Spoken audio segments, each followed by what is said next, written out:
There are 7 games left in the 2021 Cape League season, and no better way to spend your Wednesday night in a Cape League Classic. The Orleans Firebirds and the Chatham Anglers square off, 2 teams fighting for a berth in the Cape League playoffs right here on the Birds Broadcast Network. And hi again, everybody. Garrett Kwok alongside my partner Carlo Jimenez and our sideline reporter Noah Searson. Well, Orleans has defeated the 2 best teams on the Cape after losing 3 in a row over the weekend. They defeated Bourne on Monday and in a big-time win over the Brewster Whitecaps, the East Division leaders, yesterday. Orleans still 4 games back of Harwich for a second-place spot, but the Firebirds have a chance to climb back into the standings with a win over last-place Chatham here in the East. But for now, let's send it over to our sideline reporter Noah Searson. Noah?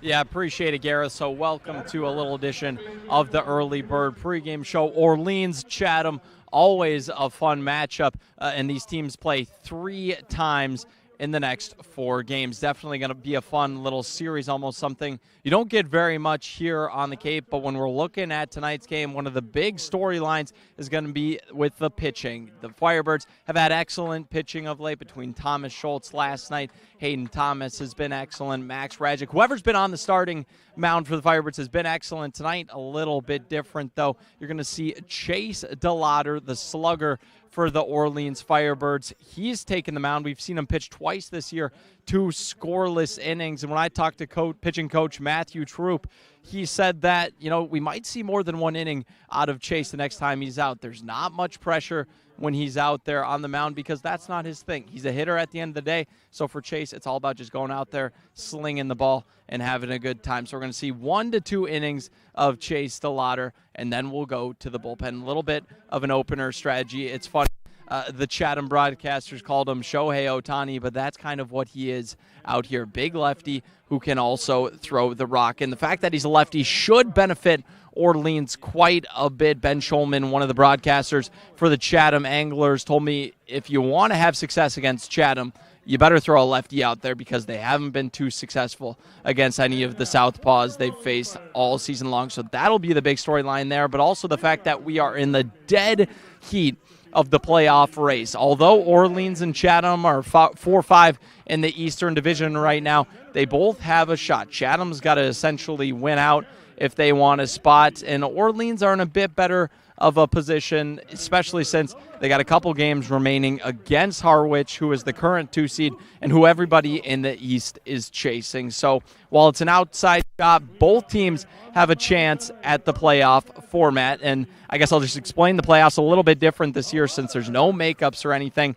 It's not their traditional point system because not every team's going to finish with the same amount of games on the schedule. It's on a points per game basis. So you take the points your team's got divided by the games your team has played, and that's how we're doing the standings this year. Again, 2 teams from each division, 4-team playoff system. That's how it's going to work. Orleans currently in 4th, just behind YD, but it's a tight race, one that if the Firebirds keep going on a tear like they have, they can definitely make it. And the way the bats have been swinging between the game against Bourne and the game against Brewster, they're beating the best of the best. The bats are there. The pitching is there. It's all there for the Firebirds right now. So the playoffs, while it may seem a bit far away, definitely within reach.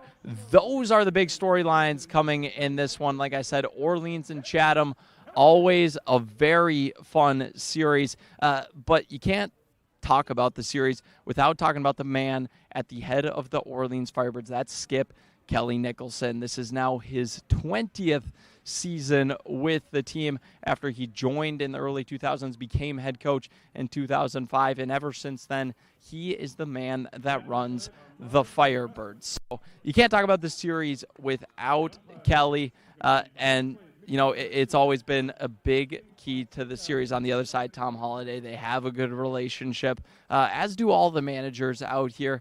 But for Kelly, it's all about getting out here, playing in front of these fans and developing these guys. Because when I've had any conversation with him, that's what he cares about most. He not only cares about the guys in the dugout, the coaching staff, all of us interns. It's all about helping us out, giving us the tools we need to succeed in whenever we do for the guys, in the clubhouse. That's hopefully becoming major league ball players. But even for us interns, it's hopefully, furthering our broadcasting careers, furthering our writing careers, furthering our analytic careers, whatever we need, he's always been willing to do that. And the reason we started earlier today is because we got a little celebration, a surprise celebration for the Skip himself in honor of his 20th year. So without further ado, I'll send it off to the GM of the Orleans Firebirds, Sue Horton, who's got some words and a special presentation for Kelly's 20th season. Thank you. Good evening, everybody.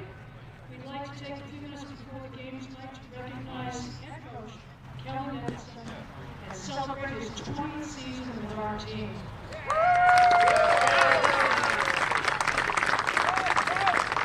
We know it doesn't have a lot of cost, so we'll keep this as brief as possible, and we don't want anyone here to get the idea that this is some kind of retirement ceremony. It is not. We just want to mark a really important milestone. So Skip, come on out and join me, please.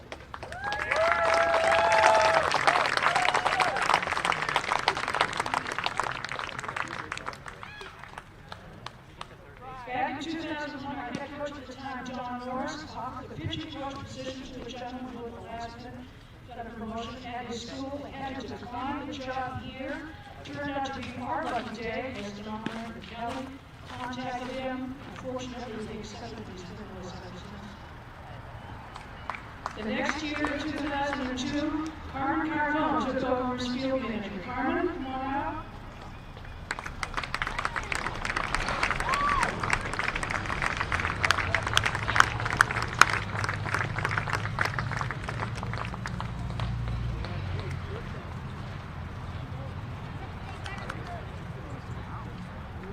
Carmen inherited the assistant coaches from Don Kelly and Steve DeBlasio. Steve?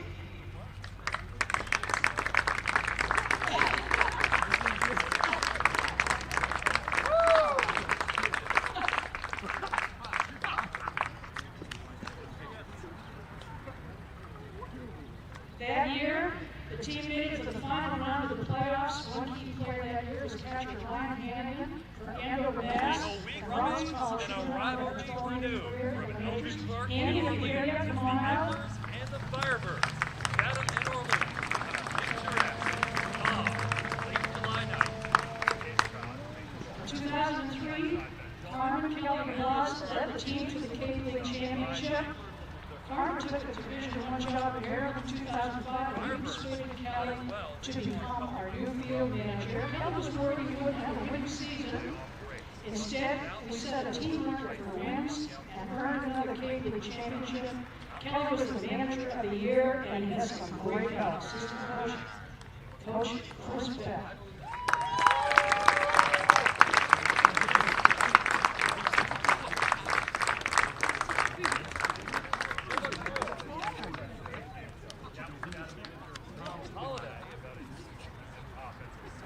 And assistant coach Rob Moore.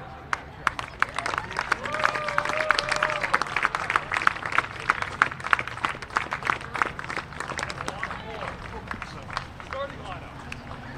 First pitch. On the angle after pregame show. It's straight ahead. Part of the dog pile that year was a wily left-hander from Georgia Southern named Garrett Gillamette, who spent time with the majors and is now on staff of the White Sox. Welcome back, E.T.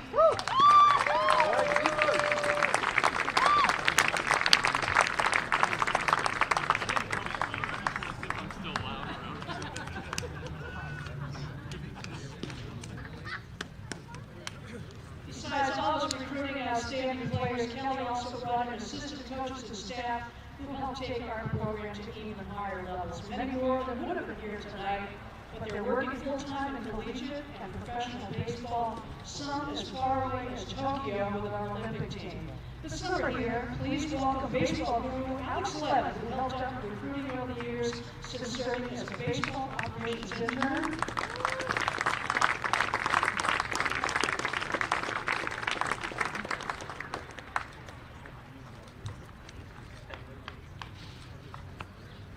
And also Chris Constantine, who started with us as a volunteer assistant and is now on the staff of the Los Angeles Angels.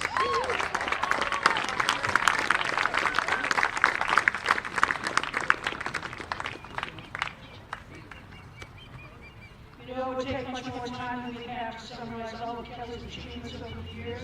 He's impacted the life of every player who's been here for the better and ensures their lifelong friendship. He's been the manager of the year 4 times, and he has the deep respect and admiration of his peers and colleagues in the league, throughout college baseball, and in the wider baseball world. It's a remarkable record, far beyond wins and losses. We wanted to have someone from the loyal opposition join us tonight. Please welcome Cape League Hall of Fame coach John Sheffield.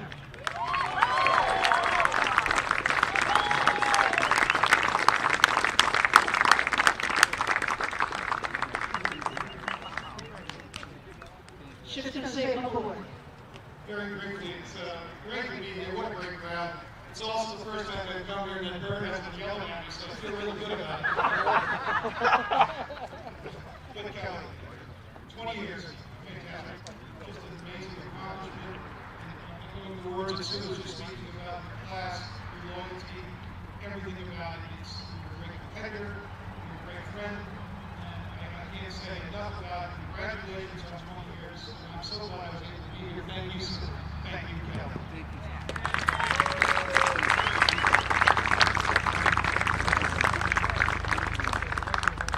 I'd like to ask the rest of the coaching staff to come on and join us as we wrap up this reunion. Coach Quinn, Jamie Quinn, Ryan Harrison, Matt Drew, Brendan Nycrow, and Alex Simone. Unfortunately, we're missing Jay Danfield, who couldn't be here tonight.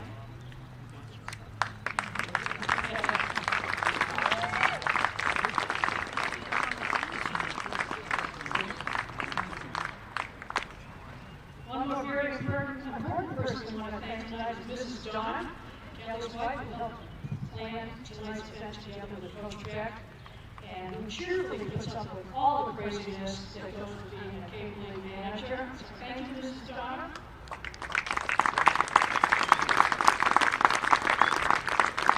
Skip, it's been an incredible honor to have you be the face of this organization for the last 20 years, and it's heart and soul, and we wouldn't miss a minute of it for the world. So thank you. Thank you so much.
Want to say anything further, or do you want to just leave it to us?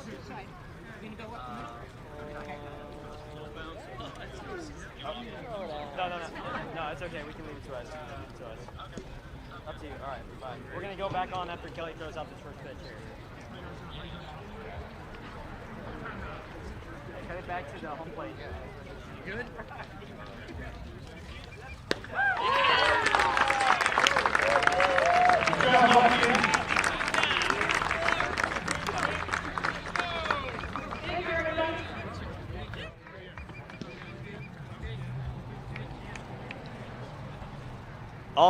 All right. Thanks so much, Sue. That was the ceremony in honor of Coach Kelly Nicholson's 20th summer with the Orleans Firebirds. Several special guests in attendance and in the house tonight here on Eldridge Park. It's a gorgeous night, sun beginning to set along the right field line. No clouds in the sky, slight breeze gusting out toward the outfield, and there were several guests in attendance for today. A couple of former assistant coaches of Kelly, as well as former ops interns that have now gone on to the MLB teams, and so you could tell Kelly Nicholson was very touched by everybody that came out to see him and see the final of what is going to be one of the last four home games here at Eldridge Park. Gareth Glock alongside Carlo Jimenez and our sideline reporter Noah Searson. Glad you can join us here on this Wednesday night here from Orleans. And it was a surprise ceremony, as a matter of fact, Carlo. Coach Kelly Nicholson had no idea that all these people were going to be coming up, but you could tell that he was very touched by everybody's presence tonight. Yeah, you can tell Skip's influence on his time here with Orleans by the amount of people that showed up to watch him and the different generations they came from. I mean, we saw guys who were with Skip in his first couple of years and just a couple of years ago. And, all he's done has been respectful and kind to us and generous with his time and has really been, you couldn't ask for a better Skip to call games for. He has been terrific day in and day out. And we're still well respected by managers across the league. I mean, everywhere we go, Skip gets a firm handshake from everybody, a hello, and you can tell. I mean, 20 years, that's a long time. That's as old as I am, and 1 year less than how old you are, Garrett. It kind of puts it into perspective. But Kelly Nicholson, he has the respect of everybody here on the Cape.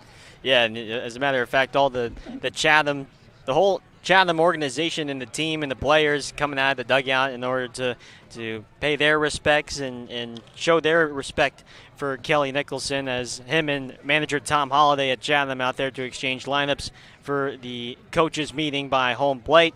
But let's talk a little bit first about this matchup here between Chatham and Orleans. Oddly enough, these two teams have the same amount of wins. They have 12 wins. However, Chatham with 4 extra losses over the Firebirds. They have played 3 more games than Orleans. They have a record of 12 wins, 17 losses, and 3 ties. Orleans, meanwhile, with 12 wins, 13 losses, and 4 ties. And, both of these teams not mathematically out just yet, even though there's 7 games left.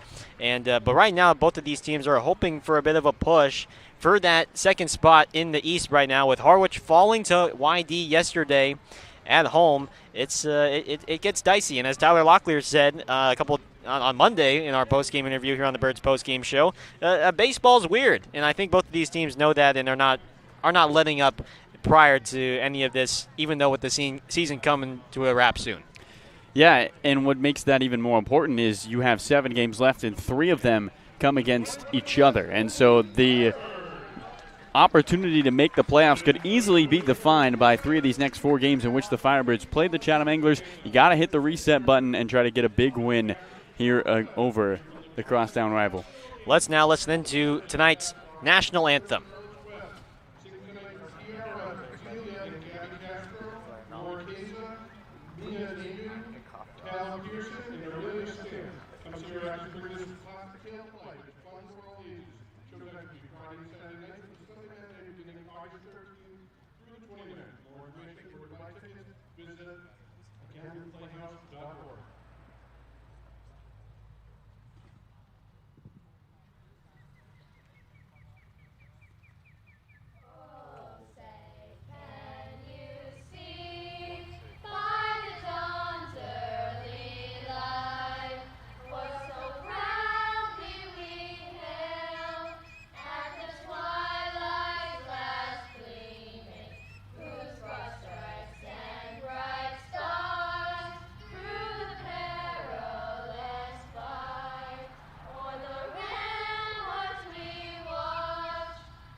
All right, a very beautiful national anthem sung by the Academy of Performing Arts here in Orleans. Very nice job by the girls. And now let's take a look at the starting lineup for Tom Holliday and the Chatham Anglers tonight here from Eldridge Park. Firebirds have taken the field, and here's how Chatham's lineup will look tonight.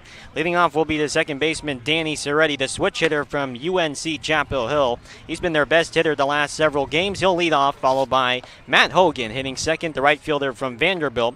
Hitting third, Josh Rivera, the lone angler all-star in this team. He will hit third and play shortstop. Nolan McLean, power hitting third baseman from Oklahoma State, will hit fourth. Hitting fifth, Garrett Martin, the future Oklahoma State Cowboy, playing left field. Hitting sixth, Max Romero Jr., the catcher from Vanderbilt. And then rounding out the final three, Lyle Miller Green, another future Oklahoma State Cowboy, hitting seventh and playing first base. Jake DeLeo hitting eighth, the center fielder from Georgia Tech. And batting ninth, the rising sophomore from Old Dominion and the DH, Kenny Lavari. And the defensive linemen for the Firebirds tonight will look like this: Luke Keschel in left field, Jared Mckenzie in center field, and Julio Marcano in right field. And then in the infield, Tyler Locklear at third base, Benjamin Blackwell at shortstop, Peyton Chanier at second, and Trey Harmon at first. Tonight's starting catcher for Orleans is Garrett Gillamette, the catcher from the University of Southern California. For tonight's starting pitcher, the left-hander from James Madison, Chase DeLauder. Wait a sec, Chase, I thought he's mostly an outfielder. Nope, Chase a two-way guy, and he's actually making his third appearance on the summer, his third start. Mostly will just be an opener tonight. We probably won't see more than 2 innings from Chase, but he's making his first start since June 29th against Wareham. He's only pitched 2 innings, but he's not allowed an earned run with 2 strikeouts over 1 walk. And so tonight it's going to be a bullpen day for Kelly Nicholson and this Orleans team, and DeLauder will come in and try and take care of business here against Chatham.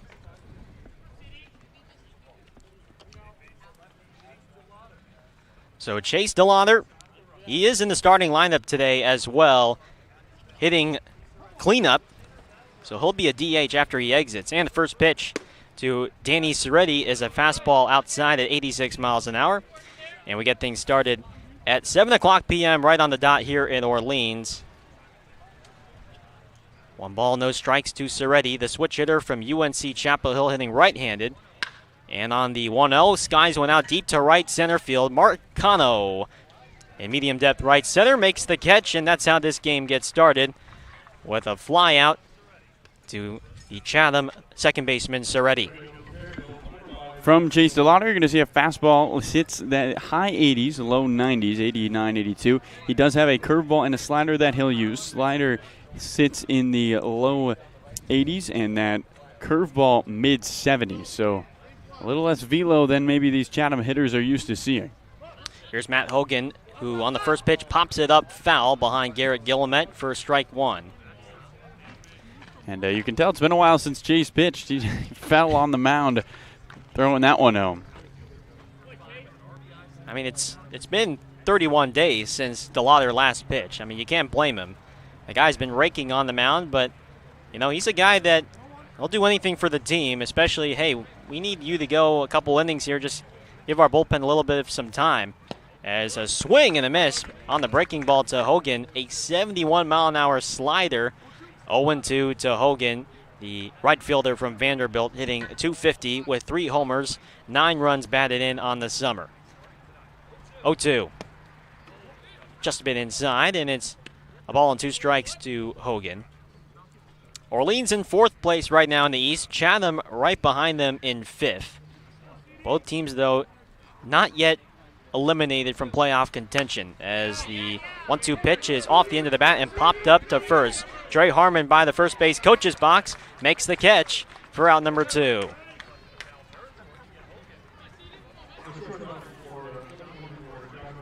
Well, 2 quick outs for DeLauder, and he's not going to strike you out. He's not going to blow you away with anything, but he's going to try to rely on his defense, and that's what he's done so far, the 2 pop-ups to retire the Chatham batters.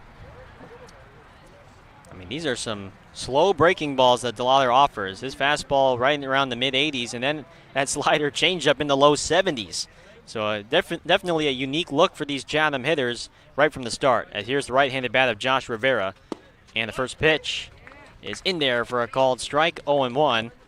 Shadows have basically engulfed most of the infield and right field, and the sun still shining out in left and a bit of center. 0-1 pitch. Rivera lines one over the head of Chanier, the second baseman, and into right center field. Rivera turns the corner at first. He wants to. Here's the throw from center. Mckenzie to Blackwell. Got him! Rivera tried to stretch it into a double with 2 outs. Instead, Jared Mckenzie guns him down from center field. We will head to the bottom of the first.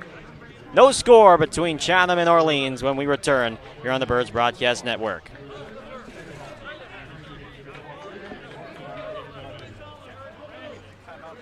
The Cape Cod Baseball League would like to welcome our new sponsor, Mosquito Mary's, a locally owned, family-operated business that provides all natural mosquito and tick control services. Call 866-ASK-MARY or go to mosquitomarys.com. Mention the Cape Cod Baseball League and get your first treatment for only $29.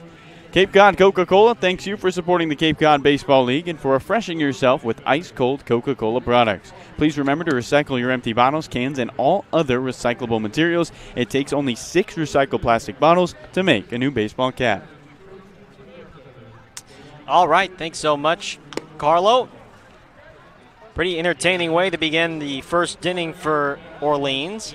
And we'll head now to the bottom of the first and the starting lineup for manager Kelly Nicholson, who was honored pregame with the ceremony to honor his 20th summer with the Firebirds. This is the lineup he will roll out for tonight. Peyton Chanier will lead off, the second baseman from Ole Miss. Jared Mckenzie hitting second, the center fielder from Baylor. Hitting third, Luke Keschel, the hottest hitter right now on the Cape. The University of San Francisco left fielder will hit third. Jay Stillater, the pitcher, will hit fourth. And the cleanup man from James Madison, followed by Tyler Locklear hitting fifth, the third baseman from VCU. And Trey Harmon hitting sixth, the first baseman from Stetson. And then batting seventh, Julio Marcano, the right fielder from NGIT. Garrett Gillamette hitting eighth, the catcher from the University of Southern California. And batting ninth, Benjamin Blackwell, the shortstop, and the future Clemson Tiger. Defensive alignment for Chatham tonight: Martin in left field, DeLeo in center, Hogan in right, McLean at third, Rivera at short, Soretti at second base, Miller Green at first, and behind the plate doing the catching is Romero. And tonight's starting pitcher for the Anglers, it's going to be the left-hander from Fordham, Garrett Crowley. Crowley, who will be making his 7th appearance on the summer. Left-hander, 6'4", 210 from Forest Hill, New York.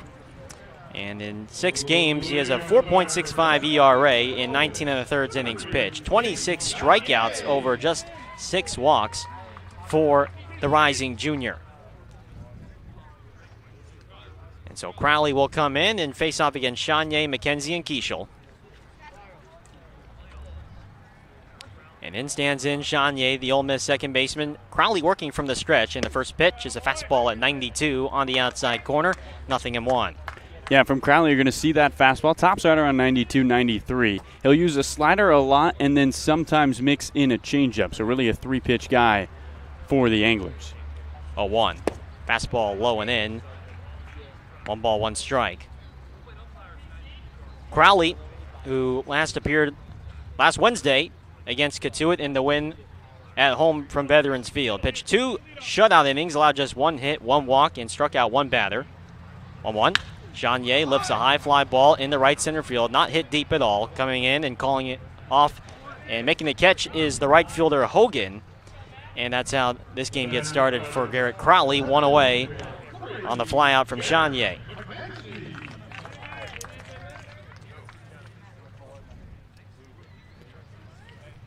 And so Crowley, those 2 innings came in relief, as a matter of fact, to close out the win against the Kettleers last Wednesday. 31 pitches, he faced 8 batters. And here's a lefty-on-lefty matchup here between Jared Mckenzie. And the first pitch, Mckenzie fouls one off down the left field line. 0-1. First time this summer, Orleans is not facing Austin Vernon when they take on Chatham. Vernon was drafted midway through the season. Austin Vernon now a Tampa Bay Ray. And so I'm sure the Firebirds are happy they don't have to face the hard-throwing right-hander. Mckenzie on the season hitting .218, no home runs, 5 runs batted in. Garrett had a nice bounce-back game yesterday at Brewster, collected his first RBIs in almost 3 weeks as he pops up the 0-1 out of play on the Route 28, and it's quickly 0-2. Mckenzie's been seeing the ball better the last 3 games. He has hits in his last 3 after getting only 3 hits in previously 9 games. 0-2 to Mckenzie, the pitch. And the fastball up high. Mckenzie lays off. 1-2. Garrett Crowley, who just completed his first season as a weekend starter for Fordham. He was mainly their Sunday guy. Had an ERA just under 6 in 10 starts. 1-2. And the breaking ball called, strike 3 right at the top of the zone. Mckenzie doesn't like the call from home plate umpire Mickey Garcia. And there's 2 down now for Luke Keschel, the Cape League Player of the Week.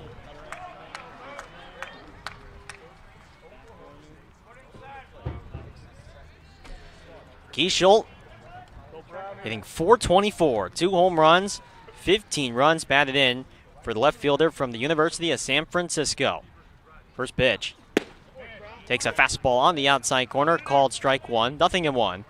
Mickey Garcia calling balls and strikes behind the plate. James Fonseca, the first base umpire, and Mike Hinojosa over at third. Those are your umpires for tonight. Crowley, 0-1 pitch, and a swing and a miss. 0-2.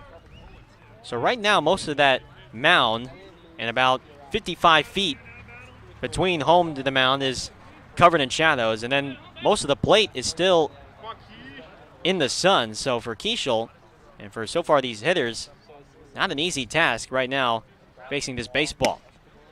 0-2 pitch, fastball at 94 runs away from Crowley for ball 1. 1-2. Keschel in his last 10 games, I mean, keep in mind, he's only played 15 so far with Orleans since being called up from the Cal Ripken League, but his stats are incredible. .489, 22 hits and 45 at-bats as he waves and misses at the pitch in the dirt, and that will retire the side. A 1-2-3 first inning thrown by Garrett Crowley, the left-hander from Fordham. 2 strikeouts for him as well, and it will send us to the second.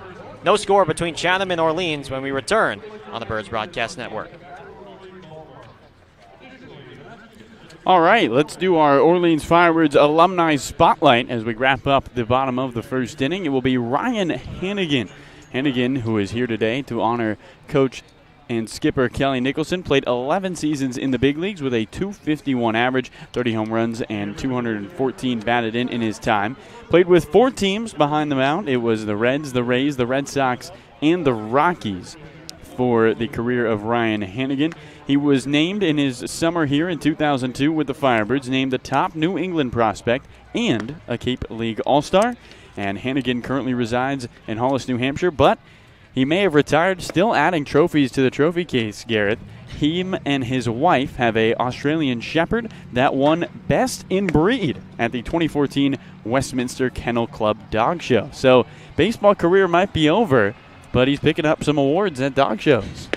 What a unique fact there. And Ryan Hannigan and Firebirds fans, I'm sure, remember Ryan in his time. It was been a while ago, toward the beginning of the Kelly Nicholson era. But yes, he was in the house today to honor Kelly Nicholson, and one of many guests here at Eldridge Park today on this Wednesday with the season wrapping up, and such a touching tribute to Kelly before the game, as moderated by our general manager, Sue Horton. And so definitely a treat for all the fans here in attendance, which is another great crowd. Chatham and Orleans always attracts a healthy crowd in attendance all along that right field hill. As Nolan McLean, the third baseman from Oklahoma State, stands in against Chase DeLather, and DeLather on the first pitch misses outside for ball 1. So Chase he faced the minimum in the first inning, gave up the 1 hit. Mckenzie with the assist to throw out Rivera, trying to stretch a single into a double. And DeLather pumps in a breaking ball on the inside corner for a called strike 1. 1 ball, 1 strike. It's McLean, Martin, and Romero, the 4, 5, and 6 batters due up.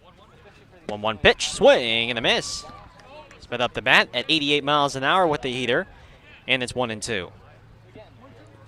Doesn't look like there's any activity in that bullpen, Garrett. You thought maybe DeLauder would go 2 innings at most, but nobody's getting hot for Orleans. From the windup, 1-2. And a slider that misses in the dirt. 2-2.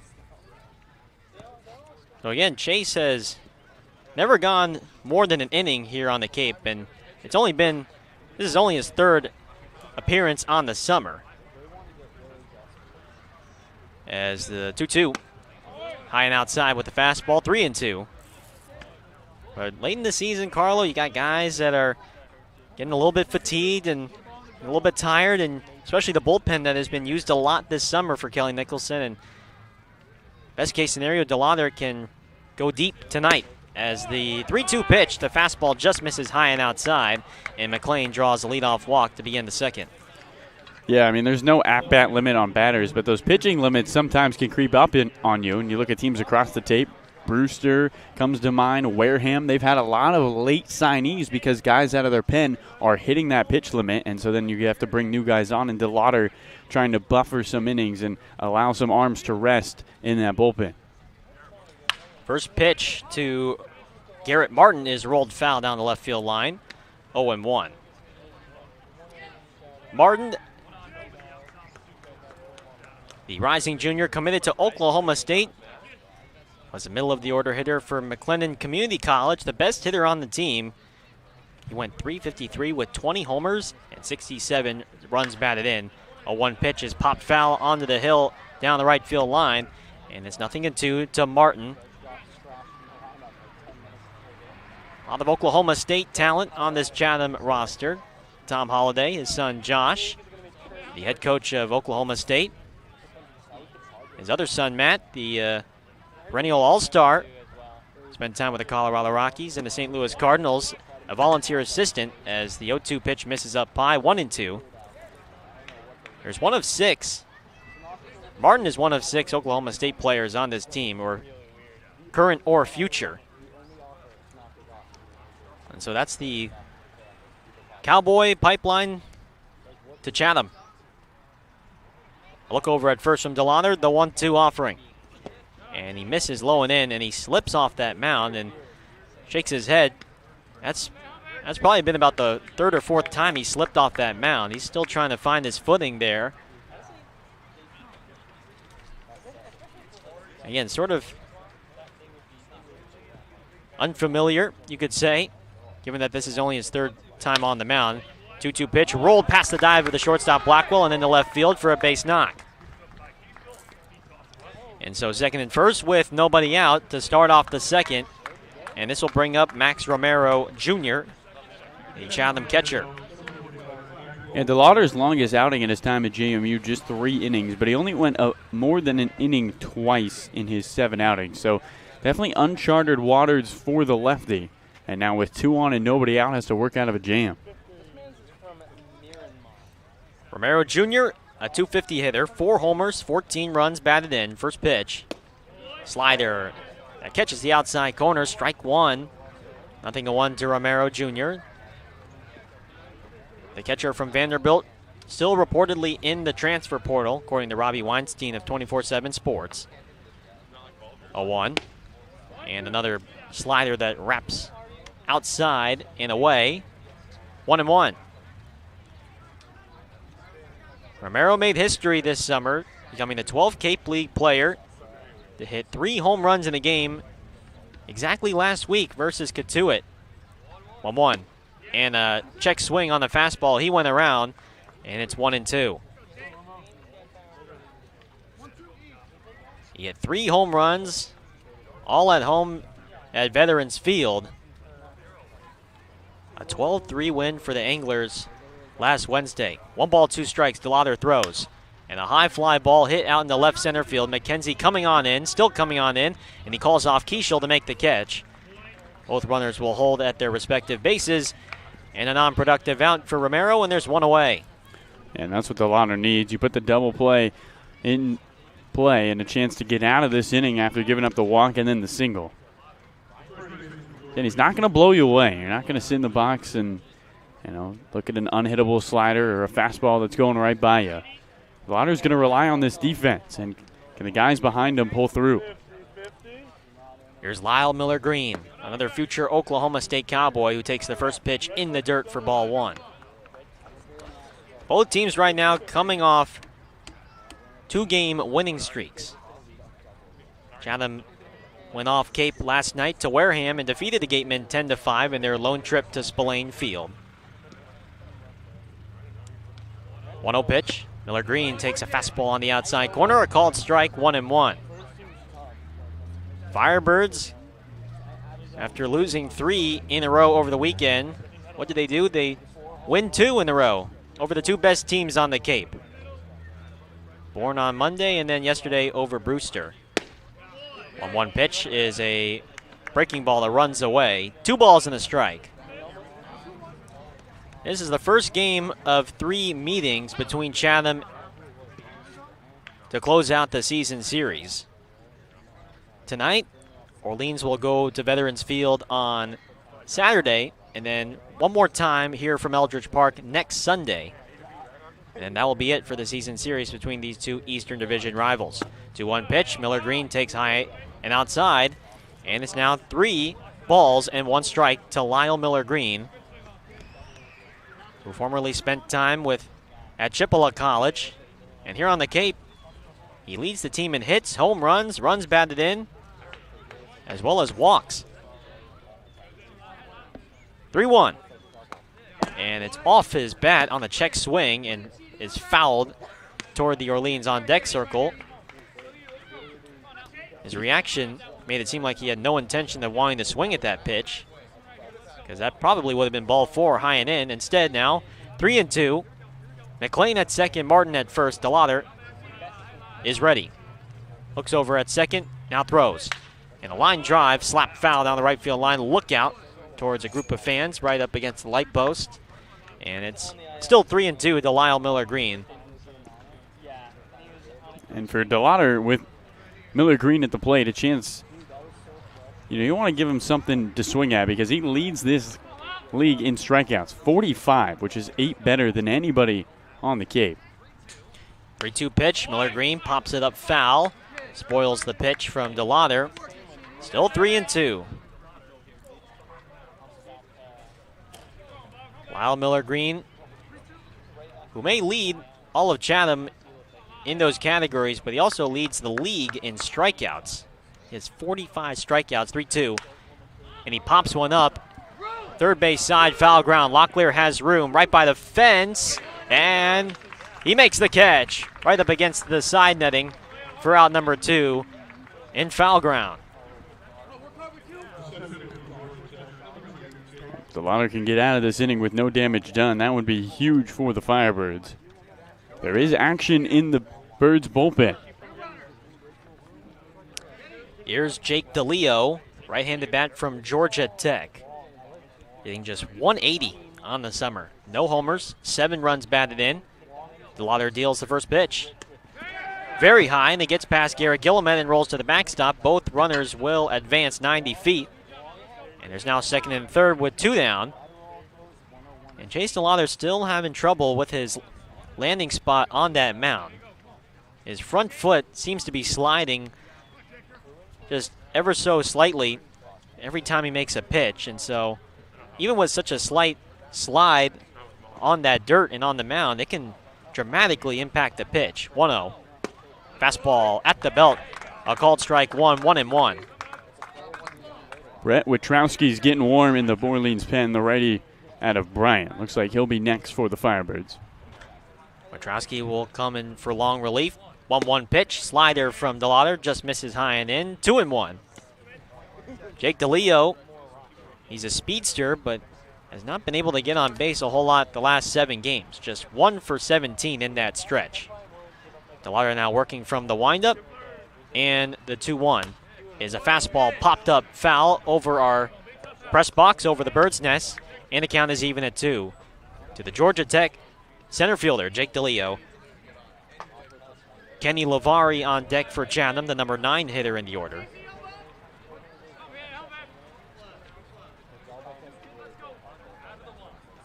2-2 pitch. Fastball misses high. And the count is now full, 3-2. No score. Chatham versus Orleans. Still getting things started in this top of the second. 3-2. And a fly ball hit well to left field. Backing up is Keschel, still going back right at the fence, and it is gone. DeLeo picks up his first home run of the summer. A 3-run home run over the left center field fence toward the Chatham bullpen. And it's 3-0 Anglers here in the second.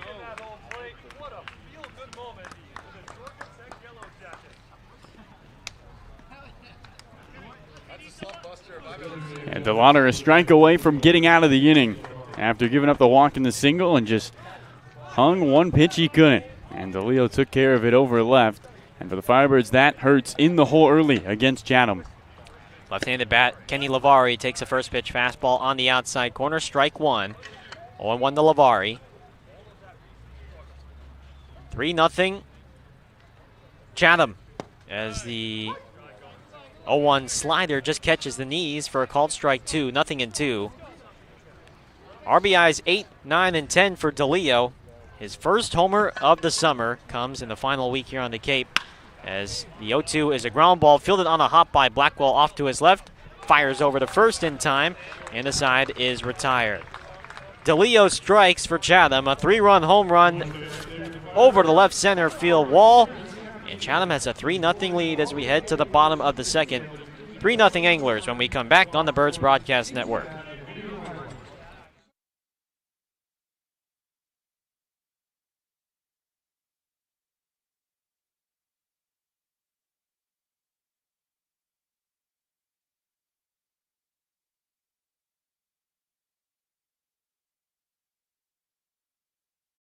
Hi, I'm Steve Anzoni, owner of Fairway Financial and Cape Cod's Retirement Income Specialist. If you want to hit a home run with your retirement income plan, schedule a time to meet with me today. Get more details at fairwayfinancial.net. That's fairwayfinancial.net.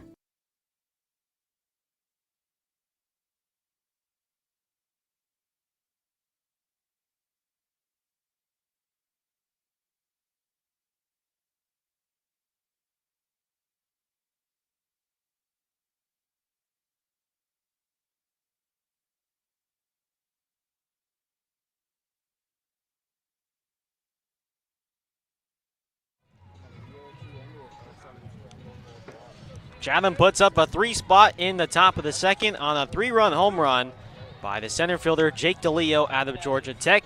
Orleans, it's their turn now to try and respond. And they'll be the middle of the order. Chase DeLauder, Tyler Locklear, and Trey Harmon, the 4, 5, and 6 batters, dude up against a left-hander from Fordham, Garrett Crowley, who pitched a 1-2-3 first inning with a couple of strikeouts to begin his night. And so here comes now DeLauder. Perhaps he'll try and respond after surrendering the 3-run home run back in the half inning. Lefty-on-lefty matchup here between Crowley and DeLauder. And the first pitch is a slider at the belt for a called strike one. 0-1 to Chase. The two-way guy from James Madison. Plays in the outfield and can also pitch as well as the 0-1 pitch. DeLauder now hits one high and deep to left field. Backing up is Martin. Still backing up. It is gone! Bye-bye birdie for Chase DeLauder. Number 9 on the summer. His 19th run batted in. And it's now 3-1 Chatham. Well, he wanted to get one back, and he does that there. After giving up the big fly, he slaps one over the left field fence, and now Locklear and DeLauder even atop the Cape with 9 home runs. That home run chase is going to be exciting to watch. No pun intended there, as Locklear takes a pitch outside, ball 1. Locklear and DeLauder, the Bash Bros, tied for the league lead with 9 home runs each. 1-0 to the VCU third baseman. And he rolls it foul down the left field line, 1-0. Yeah, Locklear and Delano talking about what has become the home run race earlier today, and they said, we know about it. There's no secret. It's talked about among teammates in the dugout. 1 ball, 1 strike to Locklear. And a swing and a miss on the changeup blowing in. 1-2. Locklear against left-handed pitchers hitting just 188. 3 hits in 16 at-bats for the Atlantic 10 Player of the Year and the freshman All-American Tyler Locklear. 1-2. Fastball outside, check swing. On the appeal, no, says first base umpire James Fonseca. 2-2. Locklear went 0 for 5 yesterday at Brewster. Still in the league lead with runs batted in. He has 26 on the summer. 2-2. Locklear rolls one down the third base line. Foul.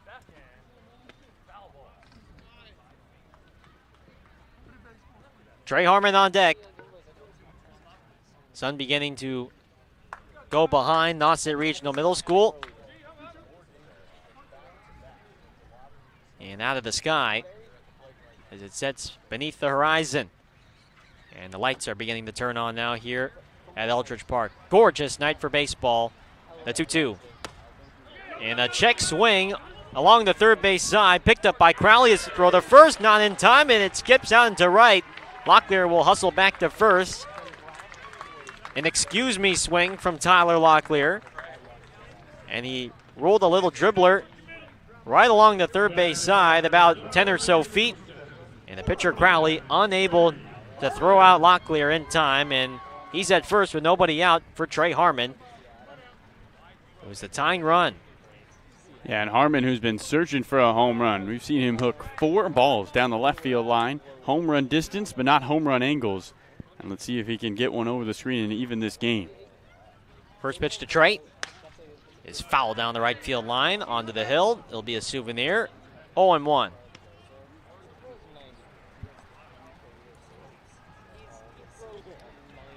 Trey Harmon, the future Stetson Hather, hitting .273. He's got 9 hits and 33 at-bats with a home run and 7 runs batted in. 0-1. Trey lines one into left center field. That's headed into the gap, and it will go all the way to the fence. Locklear hits the bag at second. He is going to stop at third. Harmon going for 2. He's in there. Trey Harmon with a double to left center field into the gap. And the tying run at second base for Orleans, and the go-ahead run coming up in Julio Marcano. First double of the summer for Trey Harmon. And all of a sudden, the Firebirds, after surrendering 3 runs in the top of the inning, a chance to grab them all back as Marcano digs in, facing a familiar pitcher. 3 straight hits for the Firebirds to begin this bottom of the second.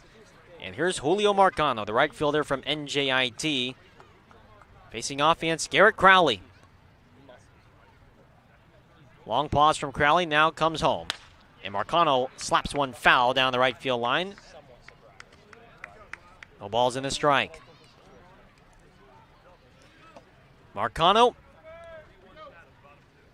has actually faced Crowley before. He faced him back on April 9th when Fordham and NJIT squared off 0-1. And a little tapper right past the mound towards the second baseman. Soretti picks it up, throws to first in time. Locklear comes home and scores. And Julio Marcano will pick up the run batted in. His 6th on the summer. Trey Harmon goes to third, and it's now 3-2 Chatham. With 1 out and a runner at third, just a fly ball will even this game, and what a turnaround for the Firebirds. You want to talk about punching back. This is the exact response they needed. Here's Garrett Gillamette, the rising sophomore from USC. First pitch. Swing and a miss on the fastball outside. 0-1. So for Marcano, that's his first run batted in almost 3 weeks. He was 2 for his last 18 at the plate. But he now picks up an RBI and has made a 1-run game. Gillamette on the 0-1, pops it up foul onto the hill, and it's quickly 0-2 to the Orleans catcher, Garrett Gillamette. Benjamin Blackwell on deck for the Firebirds. Trey Harmon at third. The tying run 90 feet away. 0-2. Crowley ready. And the pitch. And a slider swung on and missed for strike 3. Gillamette goes down. Strikeout number 3 for Crowley. The left-hander from Fordham. And there's 2 down for Benjamin Blackwell. And for Gillamette, that has kind of been his Achilles heel all summer. Strikeout number 19 in his 52 at-bats. And now it's up to Benjamin Blackwell. Here's Benjamin Blackwell now with a runner at third and 2 down. First pitch, Blackwell takes a fastball just off the outside for ball 1. Blackwell hitting 156, 2 RBIs. He has also struck out a lot this summer, 26 strikeouts and 45 at-bats. 1-0. Blackwell takes a fastball outside again. 2-0. And like Julio Marcano, Blackwell has not collected an RBI in almost 3 weeks as well. His last run batted in was back at Hyannis July 8th. 2-0. And a slider swung on and missed. Sharp movement from Crowley. Blackwell unable to connect, and it's 2-1. 2 runs on 3 hits for the Firebirds here in this inning. Harmon at third. 3-2 Chatham here in this bottom of the second. 2-1. Fastball low and in. And it's 3-1. A check swing on the appeal, no. Says first base umpire James Fonseca again. And it's 3-1 with Peyton Chanier on deck for the Firebirds. A leadoff man. 3 balls and a strike. Crowley ready at the belt. Kicks and fires. And a fly ball hit well down the right field line that it will slice foul and into the seats. And the count goes full 3-2 now.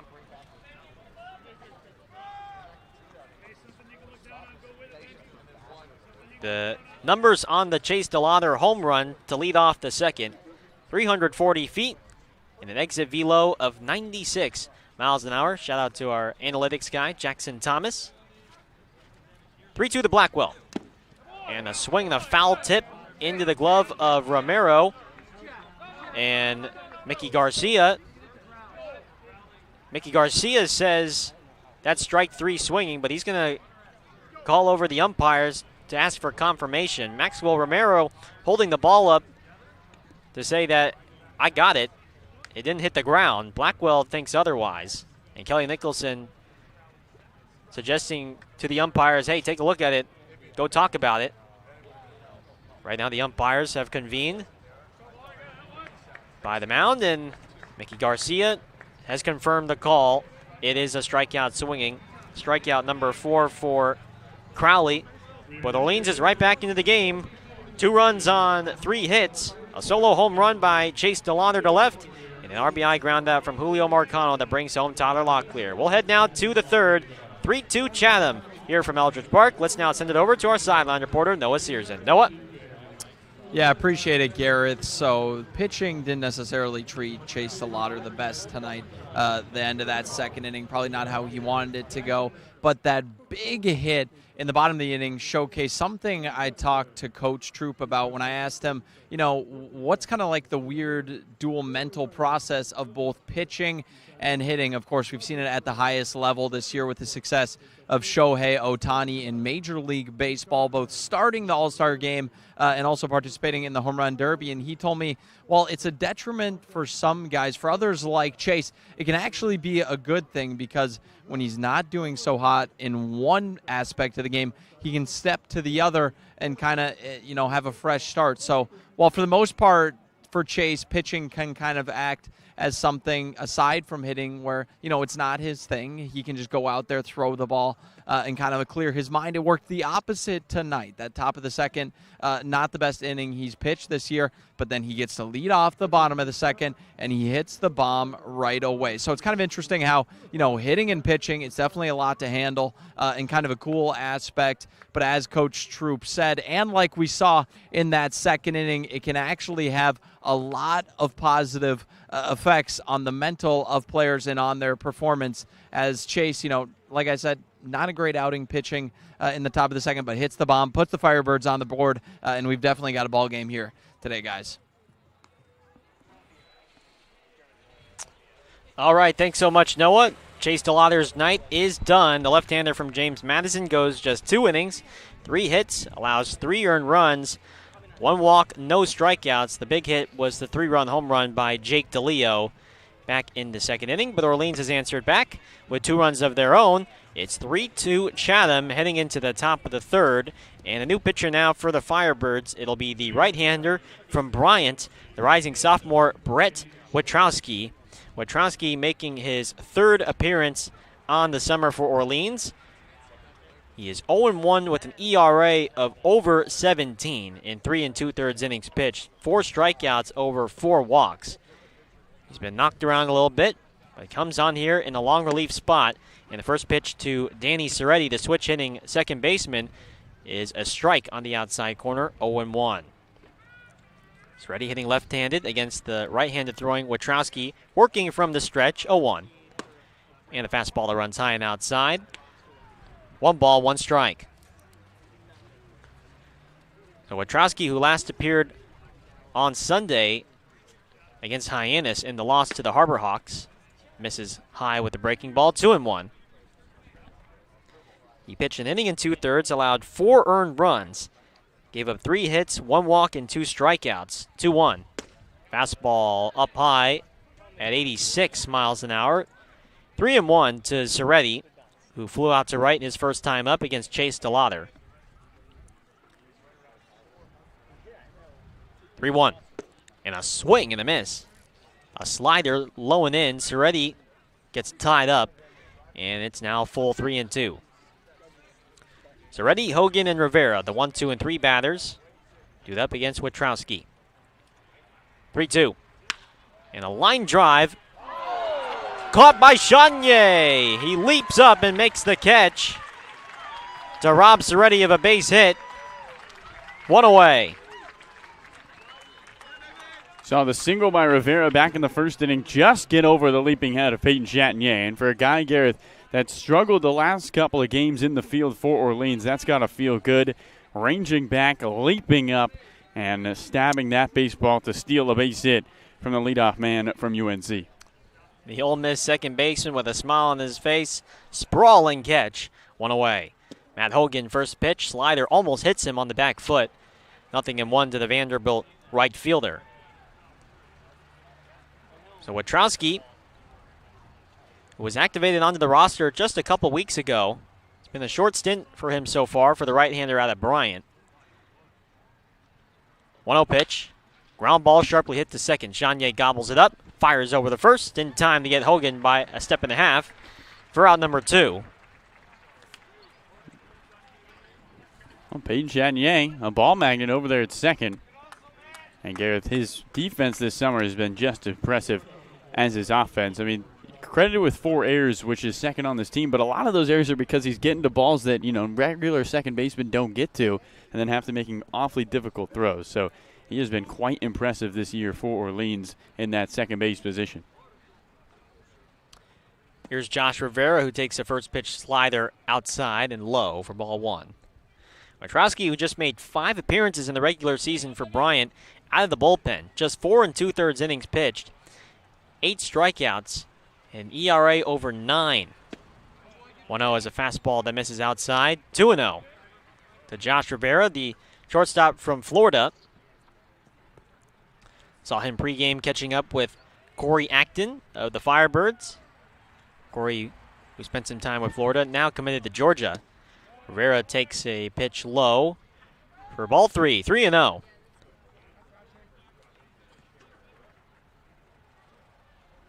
And it's always nice to see some of these guys catch up with their college teammates here on the Cape, pregame or postgame. Always some rendezvous after, guys talking to their teammates, saying what's up. 3-0.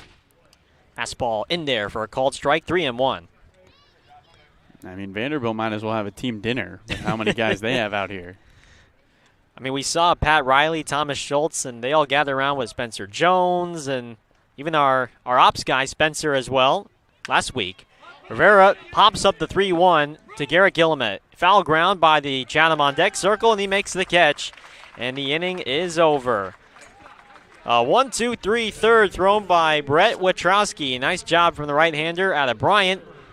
as he comes in this long relief spot, and we'll head now to the bottom of the third.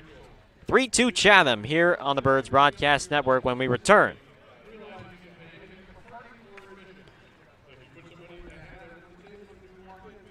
Well, let's get an update on what's going on outside of Eldridge Park here around the Cape League as we finish the final Wednesday of play before the final week on the Cape. One game has finished and 4 are in action. Katuitt defeating Hyannis, ending Hyannis' 3-game winning streak. The Kettleers trying to fight for that second spot in the West. They squeak out a 2-1 win. Top of the 7th at Arnie Allen. Firebirds are scoreboard watching there, and it is not good. Harwich Mariners with a 2-1 lead over the Falmouth Commodores. Firebirds hoping for a Harwich loss.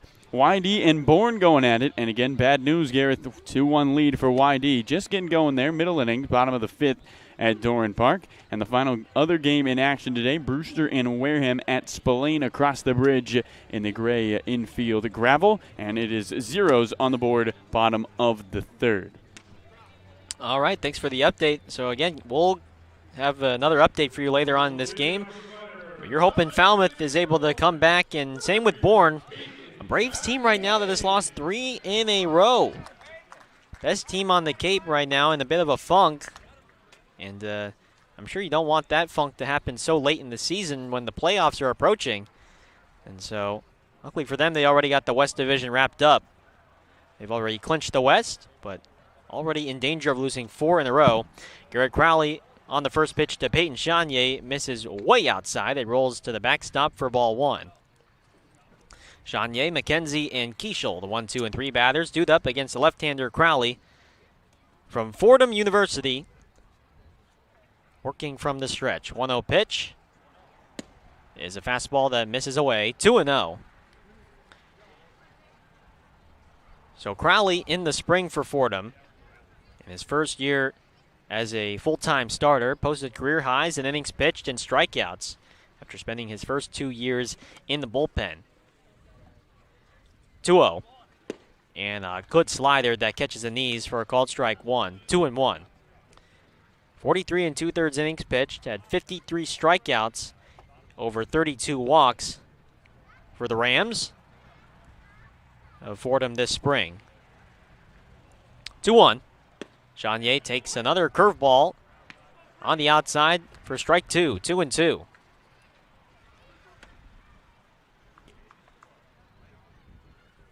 Over his final 5 appearances in 11 2/3 innings pitched, though, he had an ERA of over 15. 2-2. Chanier fouls one off down the right field line. Still 2-2 to the Ole Miss second baseman. So over those final 5 appearances, his ERA, which was at 2.18, jumped to 5.98, and that's how he would end the season with an ERA of just under 6. Did not finish out the season as well as he had hoped. 2-2 from Crowley. Fastball popped up down the first base side, out of play, and it's 2-2 as Mickey Garcia fires in a pitch back to Crowley. Did you see that? He every time there's a foul ball, he doesn't give the ball to the catcher. He just guns that ball down back to the pitcher like he's the catcher himself.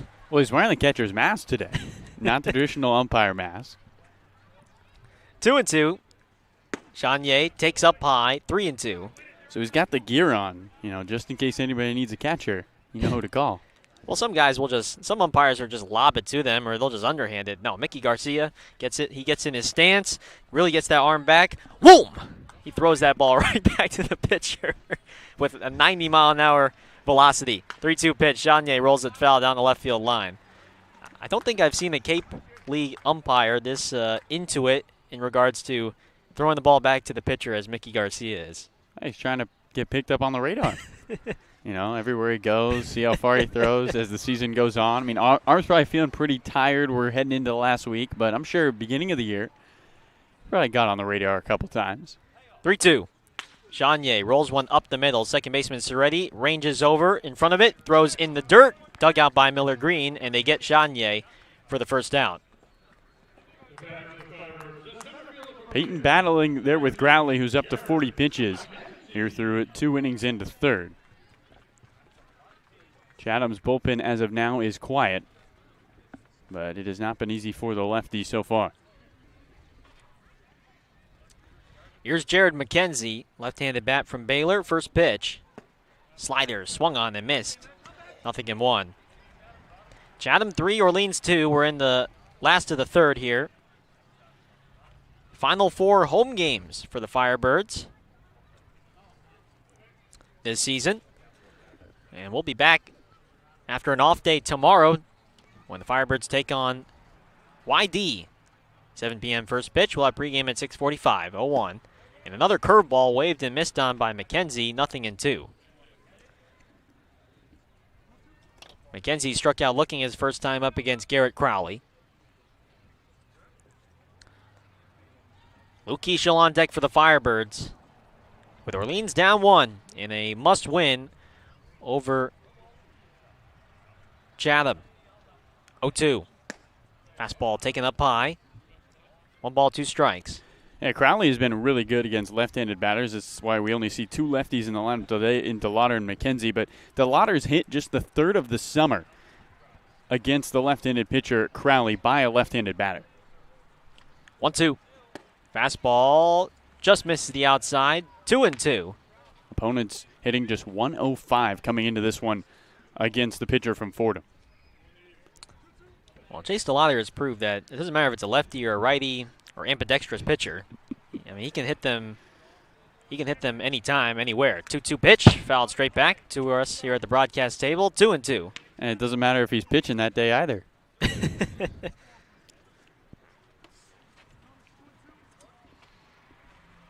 I mean, he's helping out. He helped out his own cause back in the 2nd inning. I gave up 3 runs. Well, I better get one back here. 2-2. Mckenzie swing and a miss on a breaking ball low and away. That's already 5 strikeouts for Garrett Crowley. And the left-hander is 2 down with nobody on base for Luke Keschel here in this bottom of the 3rd. Yeah, Crowley really dealing here early for Chatham. Keschel struck out swinging to end the 1st, his first time up. Right-handed batter versus the lefty Crowley. First pitch. Swing and a miss. Change up. Keschel out in front. 0-1.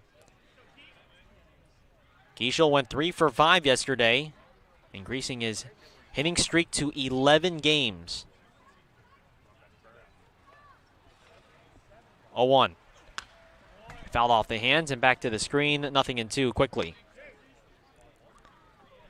He has 8 straight multi-hit games. 9 multi-hit games total. I mean, no wonder this guy was named Cape League Player of the Week. I wish he was here on day 1. That's my only complaint. I'm sure everybody was like, who? Who's this guy? 0-2. Slider. Ooh, just missed the outside. Pretty good pitch from Crowley. Tried to backdoor the slider on the outside corner. 1-2. I know his name now, that's for sure. 11-game hitting streak. He's 24 for 48. And he just came in mid-July. Unheard of. 1-2. Crowley deals. And a fastball taken up high for ball 2. 2-2. 3-2 Chatham. We're in the last of the 3rd. Nobody on. 2 away with Chase DeLauder on deck, who's still in the ball game, but just now as a DH after being removed as the starting pitcher for Brett Witrowski. 2-2. Keschel takes low as it pops out of the mitt of Romero. 3-2. Sunset now a light orange out in the sky beyond the outfield fence. Sun is completely behind the Nauset Regional Middle School along the right field side. And the flag in right center is quiet. No wind tonight. 3-2. And a swing and a miss. Keschel goes down swinging for the 2nd time on the breaking ball. That's now 6 strikeouts for Garrett Crowley, and we're through 3 here from Eldridge Park. It's Anglers 3, Firebirds 2. Carlo Jimenez will have the play-by-play for innings 4 through 6, but first let's send it over to our sideline reporter, Noah Searson. Noah? Yeah, appreciate it, Garrett. So we got a set of trivia tonight, and of course, in the night that we're celebrating the 20 years of Kelly Nicholson, it has to be Kelly themed.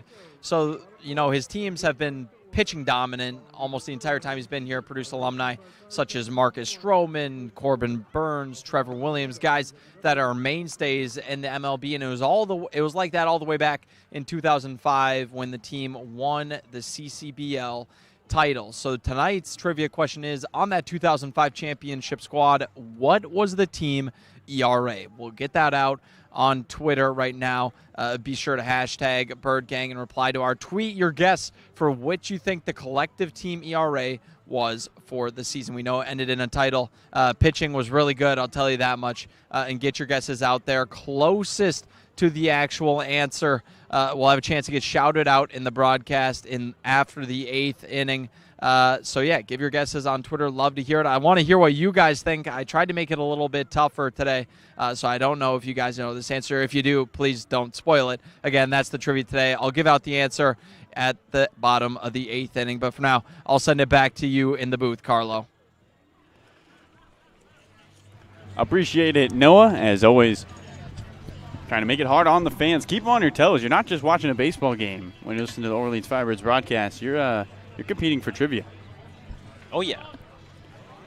Into the top of the 4th we go here at beautiful Eldridge Park. Carlo Jimenez alongside Gareth Kwok, and it will be the heart of the lineup for the Chatham Anglers. Nolan McLean, Garrett Martin, and Maxwell Romero. Starts with McLean, the right-handed batter, who walked and scored his first time up, facing Brett Witrowski for the first time tonight. And the first pitch is in there for a strike, fastball, and the count, no balls and 1 strike. McLean, one of 6 Oklahoma State players on this Chatham team, 0-1. And he swings and lines one into left, and a base hit to open up the top of the 4th. So McLean reaches for the second time tonight. And a leadoff knock for Chatham for the first time, as up comes Garrett Martin, who singled his last time up. An orange glow just above the tree line. The flag still in right center, and a packed Eldridge Park. Standing room only. Runner at first, nobody out. 3-2 Chatham in the top of the 4th. First pitch grounded up the middle. Chatinier, the second baseman, to his right. Flips to Blackwell. He tags second. The throw to first, not in time. McLean, the lead runner, is retired. Garrett Martin beats it out. He reaches first on the fielder's choice.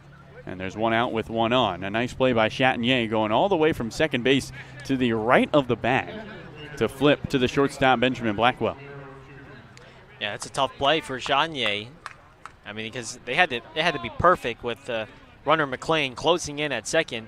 And so if they didn't get that lead out at second, then nobody was going to be out, and there'd be second and first with nobody out. Left-handed batter Maxwell Romero looks on. Witrowski deals.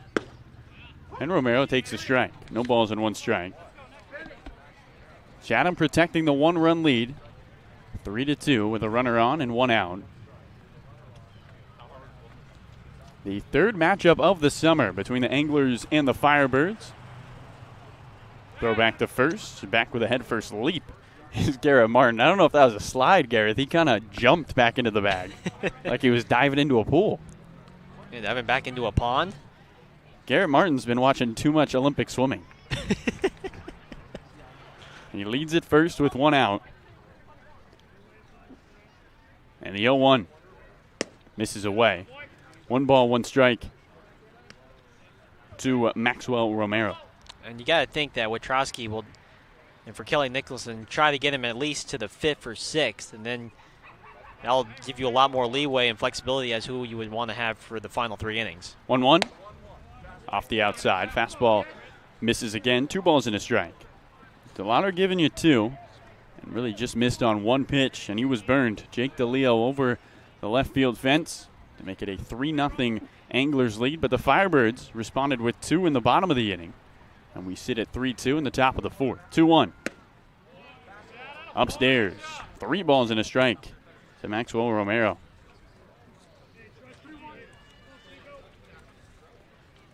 Romero played in his first game with the Anglers last time these two teams faced off. He was 1 for 4 here on July 4th. 3-1. And a swing and a drive into the gap in the left center field. That drops in front of the center fielder, Mckenzie. He cuts it off to keep Martin at second. Second hit of the game.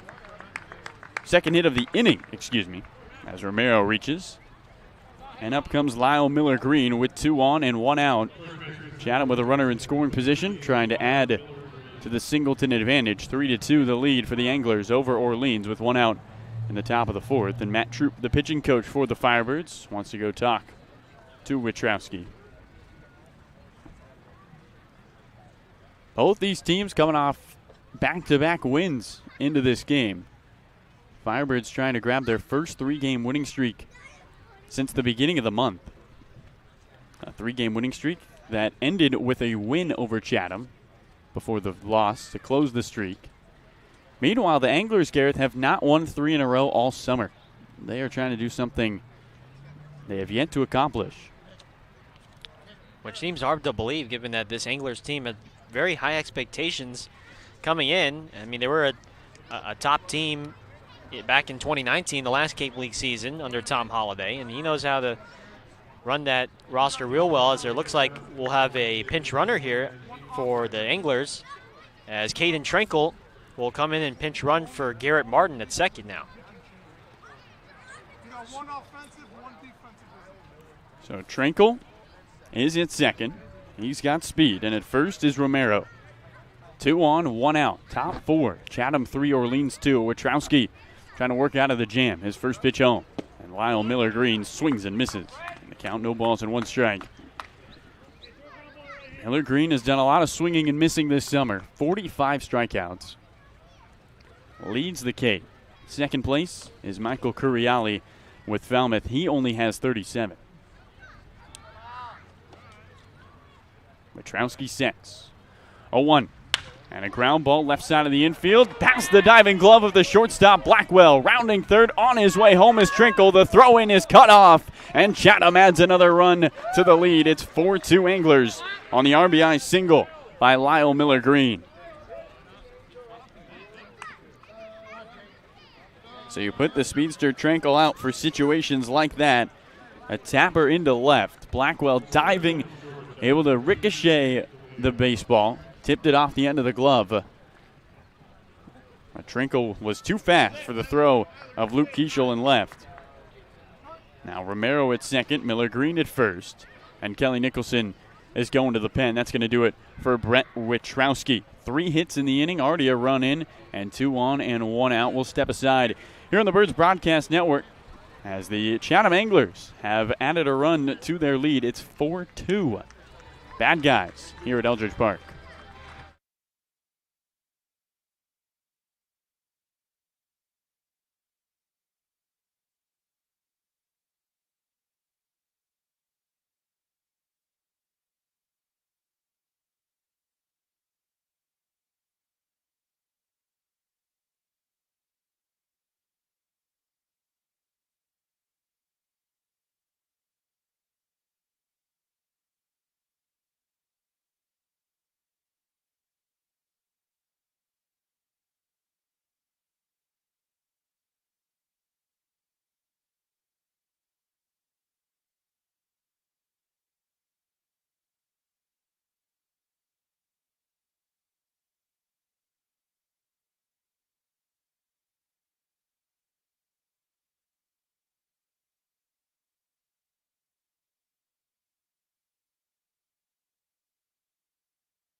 Welcome back to Eldridge Park. Carly Venez alongside my roommate Gareth Kwok as we continue the top of the 4th inning.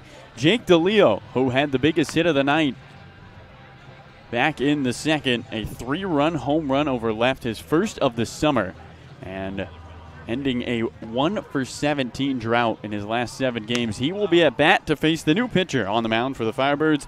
It's the righty Michael Polk replacing Brett Witrowski, who just goes an inning and a third. Gareth, what can Chatham hitters expect from Polk? Yeah, Polk, the right-hander from the University of Georgia. He'll come at you from a 3/4 arm slot. His fastball will sit around 88, 89. You'll get a couple 90 to 91s with a big curveball and changeup as well. So he's a 3-pitch guy. And right now he's been knocked around the last couple of times and trying to come in here and provide a little bit of stability here for this bullpen and make sure this lead does not increase for Chatham. 4-2 Chatham. 1 out, 2 on, top 4. Polk looks on towards the right-handed batter, deals. And a big breaking ball finds the outside. And the count, no balls and 1 strike to DeLeo. So Polk in, the third pitcher of the game, in a bullpen night here against the Anglers for Orleans. Polk exhales, looks at second towards Romero, looks back in, 0-1. Fastball on the outside for a strike. No balls and 2 strikes to DeLeo. Inning started with a McLean single. Then Garrett Martin reached on a fielder's choice. Romero singled behind him. That put 2 on with 1 out, 0-2. Off the outside. Fastball again, 1 ball and 2 strikes. Then Martin was subbed out. Trinkle came in to pinch run. And Lyle Miller Green slapped one into left, and Trinkle came around to score. 2 on with 1 out. Polk trying to get out of the jam, the 1-2. Low. Gillamette picks it up out of the dirt, pops up, and the count, 2 balls and 2 strikes. So the 8-hole hitter, Jake DeLeo, who is 1 for 1 with a 3-run home run. A sea of lawn chairs in right, a peachy sky, and a beautiful night for baseball, 2-2. And a line drive right at the second baseman, Chatinier. He goes to second for 1. Blackwell's turn to first is wide of Trey Harmon. Coming home from third is Romero, and he will score. Firebirds trying to turn 2, but Benjamin Blackwell's throw from second base pulled Trey Harmon off the bag, skipped by him. And it is now 5-2 Anglers in the top of the 4th. Yeah, almost hit our cameraman out there, Jesse Frazier, with that throw. And it would have been a very nice turn from the middle infielders. Blackwell had to get rid of it quickly due to how softly hit that was from Chanier. Left-handed batter Lavari digs in, and he takes a strike at the knees. So 2 runs in, and Chatham has tripled their lead from 1 to 3. It's 5-2 Anglers in the top of the 4th inning with 2 outs. At second base is DeLeo. The ball got by Harmon and went out of play, so DeLeo a free 90. 0-1 bounces in. And the count, 1 ball, 1 strike. Run comes home on the air from Benjamin Blackwell. That's his 6th of the summer, which is a team-leading 6 errors. An all-blue bat for Kenny Lavari, the sophomore out of Old Dominion, trying to continue this 4th inning rally for the Chatham Anglers, 1-1. And he swings and pops one up down the left field line. Third baseman Locklear jogs over and watches it bounce on Route 28. And the count now, 1 ball and 2 strikes to Lavari, one of 3 lefties in the lineup for the A's. 3 of the next 4 between these 2 teams. Firebirds and the Anglers will be seeing a lot of each other. 1-2. In the dirt, bounces away from Gillamette over towards the dugout of Orleans. On to third goes DeLeo. And the Firebirds giving away bases in the top of the 4th inning. Now runner at third with 2 outs and a 2-2 count to Lavari. I mean, like you talked about, it's getting sloppy from Orleans, and they just don't operate well when they have this type of sloppy play and they go behind and have to try and catch up. Just got to do the simple things. Lavari looks at his bat, exhales, climbs back in. Leading at third is DeLeo. 5-2 Chatham over Orleans with 2 outs and the runner at third in the top of the 4th.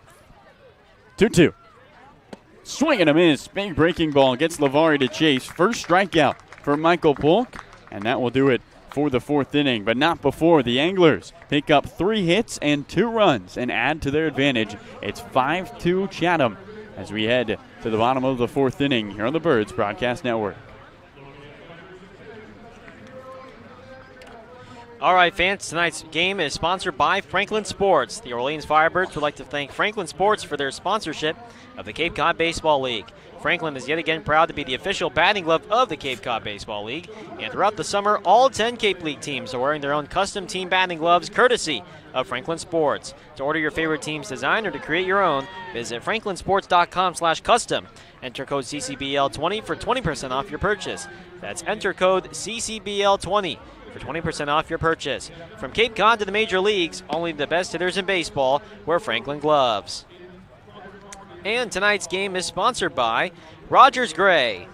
Wherever you call home, from Boston to the South Shore to the South Coast to the Cape and Islands, Rogers Gray has you covered for all of your coastal homeowners insurance needs. Rogers Gray is a proud sponsor of the Cape Cod Baseball League. Learn more at rogersgray.com. Appreciate it, Garrett. Great reads as always. Fantastic stuff. We will go to the bottom of the fourth inning here on the Birds Broadcast Network. It's a 5-2 lead for the Chatham Anglers over the Orleans Firebirds. And the big bats coming up, it will be the Bash Bros of Chase DeLauder and Tyler Locklear, and then Trey Harmon, who all had hits against Garrett Crowley their last time up, and those are the 3 hits Crowley has allowed today. He begins his fourth inning of work as DeLauder steps back in. Chase, who started this game on the mound as the pitcher, gave up 3 runs to Jake DeLeo on a 3-run home run. But Garrett, run support always talked about in the MLB, but DeLauder can get his own run support as he hit a home run over left his last time up. First pitch to the lefty is downstairs. And the count, 1 ball and no strikes. For DeLauder, this is the 3rd game he has pitched and hit in. 1-0. Off the outside. 2 balls and no strikes. And you imagine if you're Crowley here, you're not going to show Chase anything to hit. We saw DeLauder was walked twice yesterday on 2 4-pitch walks. As the season has gone on, he has seen more and more balls out of the zone. He leads off the bottom of the fourth inning, 5-2, Chatham over Orleans. 2-0. Breaking ball on the outside. 2 balls and a strike. Chatham picking up 2 runs in the top of the fourth inning, adding to their advantage. Crowley's 2-1. And DeLauder rolls one on the ground over towards short. Shortstop Rivera takes it on a hop, lines one to first in time to get the speed of DeLauder. And 1 away in the bottom of the fourth inning. So DeLauder is retired, and in stands Tyler Locklear, the right-handed batter.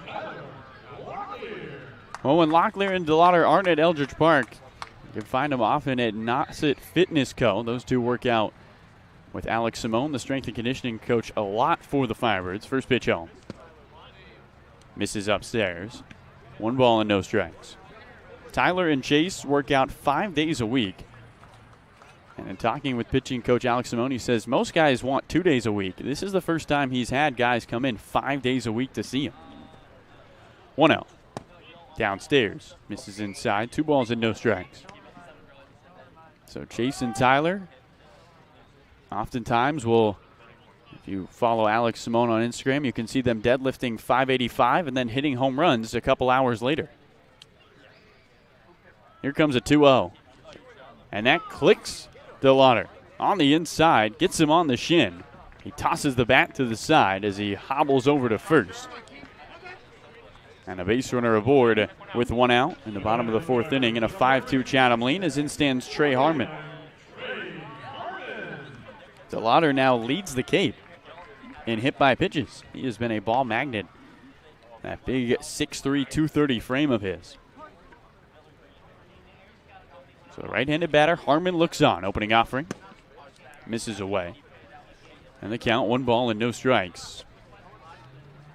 Chatham trying to win 3 in a row for the first time this summer. Orleans looking to do it for just the second time. 1-0. Harmon waves. 1 ball, 1 strike. Lights starting to get a little brighter as the sun disappears behind Nauset Regional Middle School. behind the hill down the right field line. A packed house here at Eldridge Park. 1-1. Off the outside. 2 balls and a strike. Fans standing in left center field behind the fence. In fact, the bleachers in right center field, which are usually vacant, are filled with people. 2-1. Misses away. 3 balls and a strike to Harmon. Locklear at first. 1 out. Bottom 4. 5-2. Chatham and Orleans. The best rivalry on the Cape.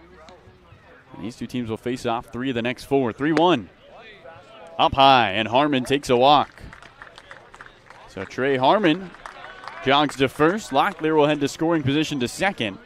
And that brings the tying run to the plate. It's the right-handed batter, Julio Marcano. As Romero wants to go talk to his pitcher, Garrett Crowley.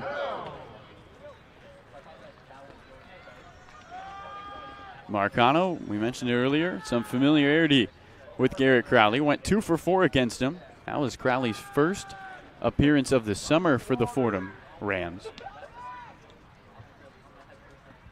NJIT and Fordham, and now Chatham and Orleans. Locklear at second, Harmon at first. Decent speed at second. And Tyler Locklear. 1 out, 5-2 Chatham on a cool Wednesday night at Eldridge Park. Bottom of the 4th with 1 out. The pitch home. And the right-handed batter takes the ball low. And the count 1 ball and no strikes. Julio Marcano with a red barrel on his Axis bat. Axis bats based out of Massachusetts. A lot of the players you'll see using them. Crowley stares in, 1-0. Swing and a miss. On the count, 1 ball and 1 strike to Julio Marcano. Talk to the players about Axis bats during batting practice, and Gareth guys will often say, well, it's free. So I'm using it. Yeah, all those Marucci, Louisville Slugger, it can get a little expensive, especially when you break them. 1-1. Way upstairs. Snap back throw to second in the dirt. Picked nicely by the second baseman, Soretti, who doesn't apply the tag. And Locklear is back with a head first slide. 5-2 Chatham over Orleans. Bottom 4, 1 out, and 2 on. The tying run is at the plate. A lot of offense between two teams that have been hot on the offensive end. Chatham 10 runs yesterday in their win over Wareham. Crowley's 2-1. Swing and a miss by Marcano. He foul tips it into the glove of Romero. And the count evens 2 balls, 2 strikes. For Chatham, that was just the second game all summer they have scored double-digit runs. Marcano stares. Crowley sets at the belt, looks at Locklear, looks in. 2-2. And a wave. And down goes Julio Marcano. 7th strikeout for Garrett Crowley, which ties his season high. And with 2 outs and 2 on, it will be Justin Garrett Gillamette, the catcher from USC. So Crowley evens his season high in strikeouts and faces the right-handed batter Gillamette, who struck out his last time up. 2 on, 2 out. First pitch home. Misses inside, gets away from Romero and back to the backstop. And everybody will move up 90 feet. Locklear into third, Harmon into second. As 2 runners are in scoring position, Chatham protecting the 5-2 lead in the bottom of the 4th with 2 outs. Gillamette, one of the best hitters with runners in scoring position. Has 2 home runs and 8 RBIs, hitting .444 on the season, with runners at second and third. 2 on, 2 out, bottom 4. And Gillamette with a chance to even this game with a big fly and at least slice into the lead with a single. 1-0. Strike on the inside edge. Gillamette backed up. But Mickey Garcia with the catcher's mask says strike 1. Count 1 ball and 1 strike. Crowley's 1-1. Misses away to Gillamette. And the count 2 balls and a strike. A packed house at Eldridge Park. Always a great rivalry between these two teams and always brings out the best crowds here at Eldridge. Crowley's 2-1. Strike two, nicks the outside edge. Fastball at 91. And the count, 2 balls and 2 strikes to the catcher from USC. Locklear at third, Harmon at second. Both reached without a hit. And the Firebirds take advantage, trailing by 3 with 2 outs in the bottom of the 4th. 2-2. And Gillamette swings and bounces one to first. First baseman Miller Green gloves it head high and jogs to first. That will do it. A batter is hit, a batter is walked, and both are left on base. We will head to the 5th inning. 5-2 Chatham through 4 at Eldridge Park.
Welcome back to Eldridge Park. Carlo Jimenez alongside my good friend Gareth Kwok as we begin the top of the 5th inning. It will be the top of the order for the Chatham Anglers. Danny Soretti, Matthew Hogan, and Josh Rivera to face Michael Polk as he is out there to begin the 5th. Polk came in the 4th with 1 out and was able to sit down DeLeo and Lavari. As Soretti will bat from the left side this time, facing the righty Michael Polk. 5-2 Chatham in the top of the 5th. First pitch, Soretti shows bunt, bunts it down the third base line. Locklear, the third baseman, tries to pick it up on the bare hand, and it's off his fingertips. And that's a leadoff single for Danny Soretti, a bunt single, his first of the game down the left field line. So Soretti picks up his first hit of the night as he tries to continue his 3-game multi-hit game streak. And in stands the left-handed batter, Matthew Hogan. Second straight inning for Chatham. The leadoff man reaches on a single. Polk looks over his left shoulder towards first, sets at the belt, and deals home. Up high. And the count 1 ball and no strikes to Hogan. Hogan grounded out to second back in the 3rd and popped up down the right field line. He is 0 for 2 today. Polk sets at the belt. Kicks high, 1-0. And a swing and a foul straight back to the screen. And the count, 1 ball and 1 strike. Soretti leads at first after his bunt single. The fleeting moments of daylight at Eldridge Park, Chatham and Orleans. And for the Anglers, a 5-2 lead over the Birds. 1-1. And a sharply hit ground ball foul down the right field line. Ryan Kirkring pops out of the dugout. He'll go pick it up. And the count, 1 ball and 2 strikes to Hogan. Hogan leads the team in doubles. Got a big compliment from head skipper Tom Holliday. Called Hogan the best kept secret in summer ball. And for a manager like Holliday, there's a 1-2. Swing and a miss at a high fastball. Michael Polk's second strikeout. Hogan is retired. And up comes Josh Rivera. Tom Holliday's not a guy to mince his words, Garrett. He tells it as it is. And so when you get him saying Hogan's the best kept secret in summer ball, that's a big compliment. Oh, yeah. From the head skipper in blue. Yeah, Tom Holliday is one of those guys. He's real candid. He'll keep it honest with you. So Rivera, the right-handed batter, digs in. Opening offering is low and away. Slider misses, and the count 1 ball and no strikes. At first is Danny Soretti. He bunted the first pitch he saw down the third base line. Tyler Locklear was unable to make the barehanded play. And Chatham with a 5-2 lead over Orleans and looking for more on this bullpen night by the Firebirds. Michael Polk, the third pitcher out of the right field pen. 1-0. And a swing and a slicing line drive into right field. Going back, the right fielder, Julio Marcano. He can't make the play. It's off the bottom of the wall. The stop sign is put up at third as Soretti holds. It's another double for Josh Rivera.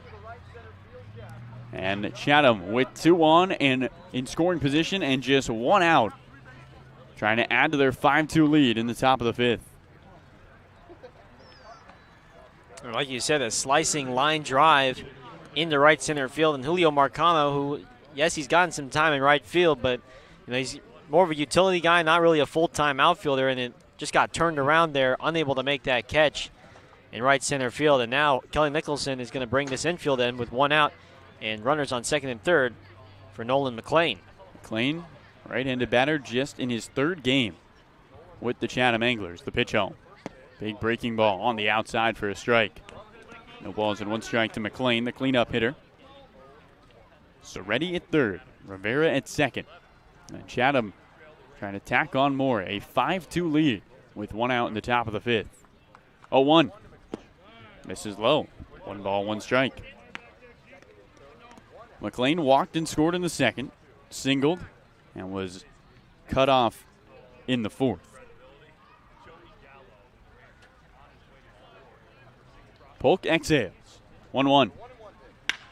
And a swing and another slicing fly ball into right. Marcano going back at the wall. It's over his head. The 2nd 3-run home run of the game. And Matthew Hogan. Nolan McLean picks up his first Chatham home run. It is now 8-2. This one busted open in the top of the 5th. Well, Tom Holliday calls Nolan McLean a guy who has major league power, and we just saw it right there with a bomb to right center field. Opposite field, not much Julio Marcano can do about that. As you talked about, it's busted open here. 6-run lead for the Anglers. 8-2 now the score. As in stands Caden Trenkle, a left-handed batter who came in for Garrett Martin to pinch run in the 4th. Polk deals, and it's upstairs to Trenkle. And the count 1 ball and no strikes. Well, the Anglers, who put up 10 yesterday in their 10-5 win over Wareham, just the 2nd time this summer they've scored double-digit runs. 1-0. And a swing and a drive into center field. Going back to center fielder Mckenzie. Still on the run. Still going back at the wall. And it's off the bottom of the wall. Rounding second. On his way to third is Trenkle. He's in there with a head-first slide. And it's a triple to the deepest part of the ballpark for Caden Trenkle. And Chatham continues to get to Michael Polk here in the 5th.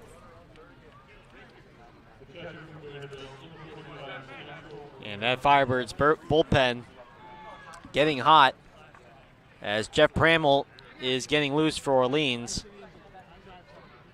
Not many guys can hit it that deep out into the triangle out there in left center field. And Trenkle just lifted a home run in probably 8 or 9 other Cape League ballparks, but not here. His first triple of the summer. And it's Max Romero as a left-handed batter takes the ball low and in. They count 1 ball and no strikes to him. Chatham doubling their lead on a 3-run home run from Nolan McLean. And then a triple by Caden Trenkle.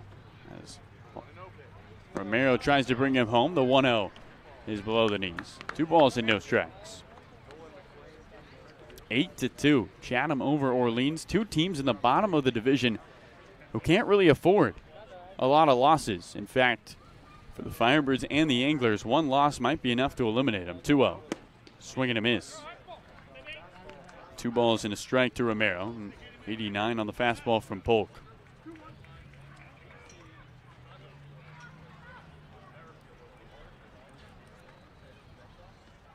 Romero singled and scored his last time up. 2-1. Strike. Fastball pumped in at the knees. And it's 2 balls and 2 strikes. The crowd here at Eldridge Park is quiet as the Chatham Anglers have busted this one open 8-2. In the bottom of the 5th, runner at third, 1 out, and the 2-2, and a big swing and a miss. And Romero is retired. 3rd strikeout for Polk. And up comes Lyle Miller-Green, who singled his last time up, trying to salvage the runner at 3rd in Caden Trinkle. Inning started with a Soretti bunt single. Hogan struck out, Rivera doubled, and Nolan McLean a home run over the right field wall.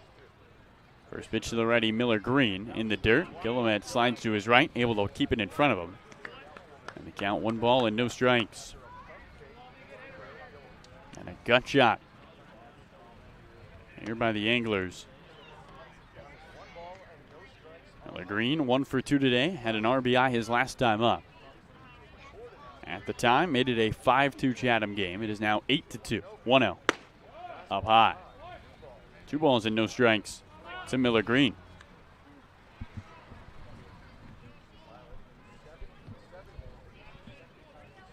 Anglers trying to pick up win number 3 in a row. 2-0. Strike paints the outside edge. 2 balls and a strike to Miller-Green. This season series, even at 1. These 2 teams will play 3 of the next 4 against each other. 2-1. And the future Cowboy swings and misses. And the count 2 balls and 2 strikes.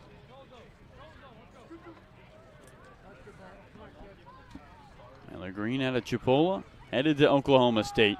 Caden Trinkle leads at 3rd. 2 outs, top 5, 8-2 Chatham. The 2-2. And a ground ball slowly rolling towards 3rd. Third baseman Locklear charges from the infield grass. Not in time! Miller-Green beats it out. And another run in for the Anglers. It is 9-2, a second RBI of the night for Lyle Miller-Green.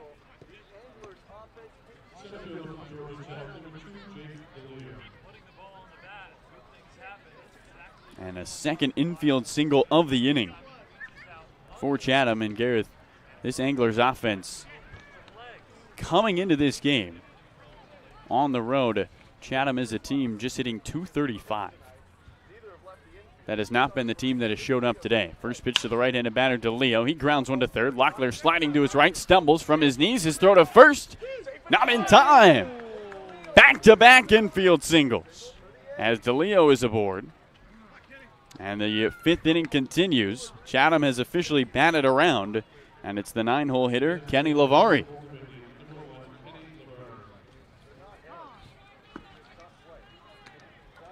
Yeah, right now everything is just going the Anglers' way.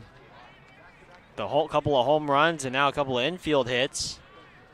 And DeLeo did indeed beat that one out. Just not enough on that throw from Tyler Locklear.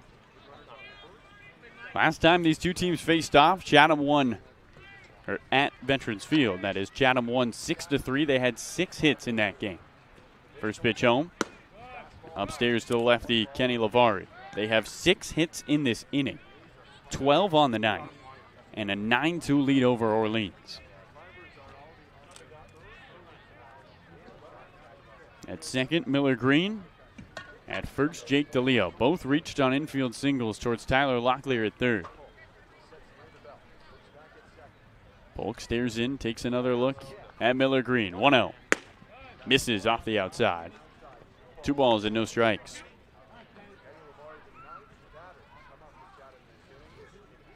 Well, this Chatham offense has looked like a new team these past 2 games.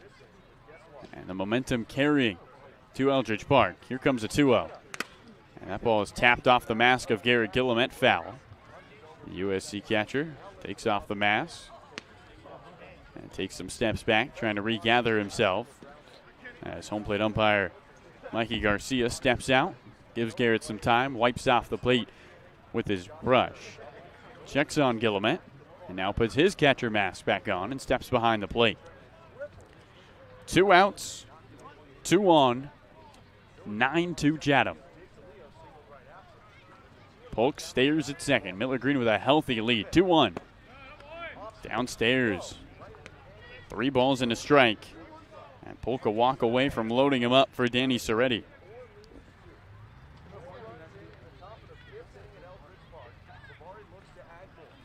Polk is 3-1 to the plate.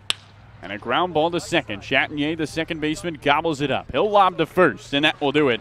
9 come to the plate for Chatham. 4 come across, 6 hits, and no errors, 2 left on. The Anglers have taken a commanding 9-2 lead here at Eldridge Park. We'll step aside here on the Birds Broadcast Network.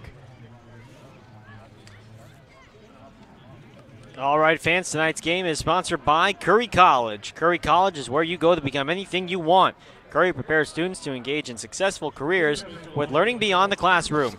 Explore undergraduate programs including new majors in sport and recreation management, graphic design, marketing, and computer science online at www.curry.edu.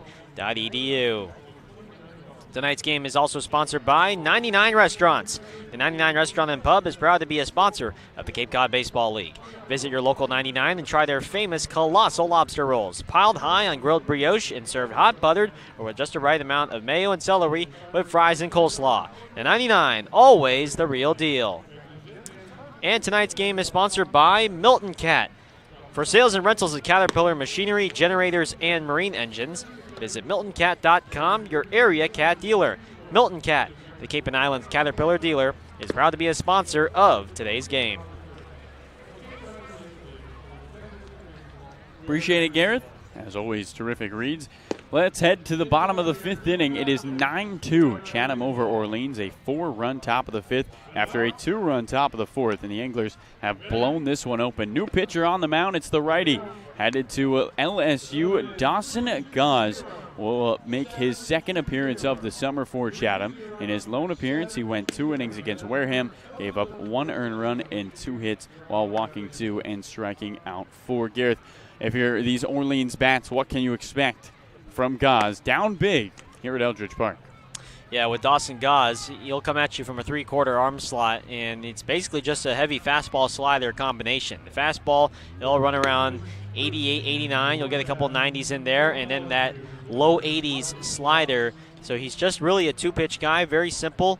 And right now this Firebirds team has to get going and try and chip away at this lead here. Still plenty of ball game left, but they got to start with this inning here.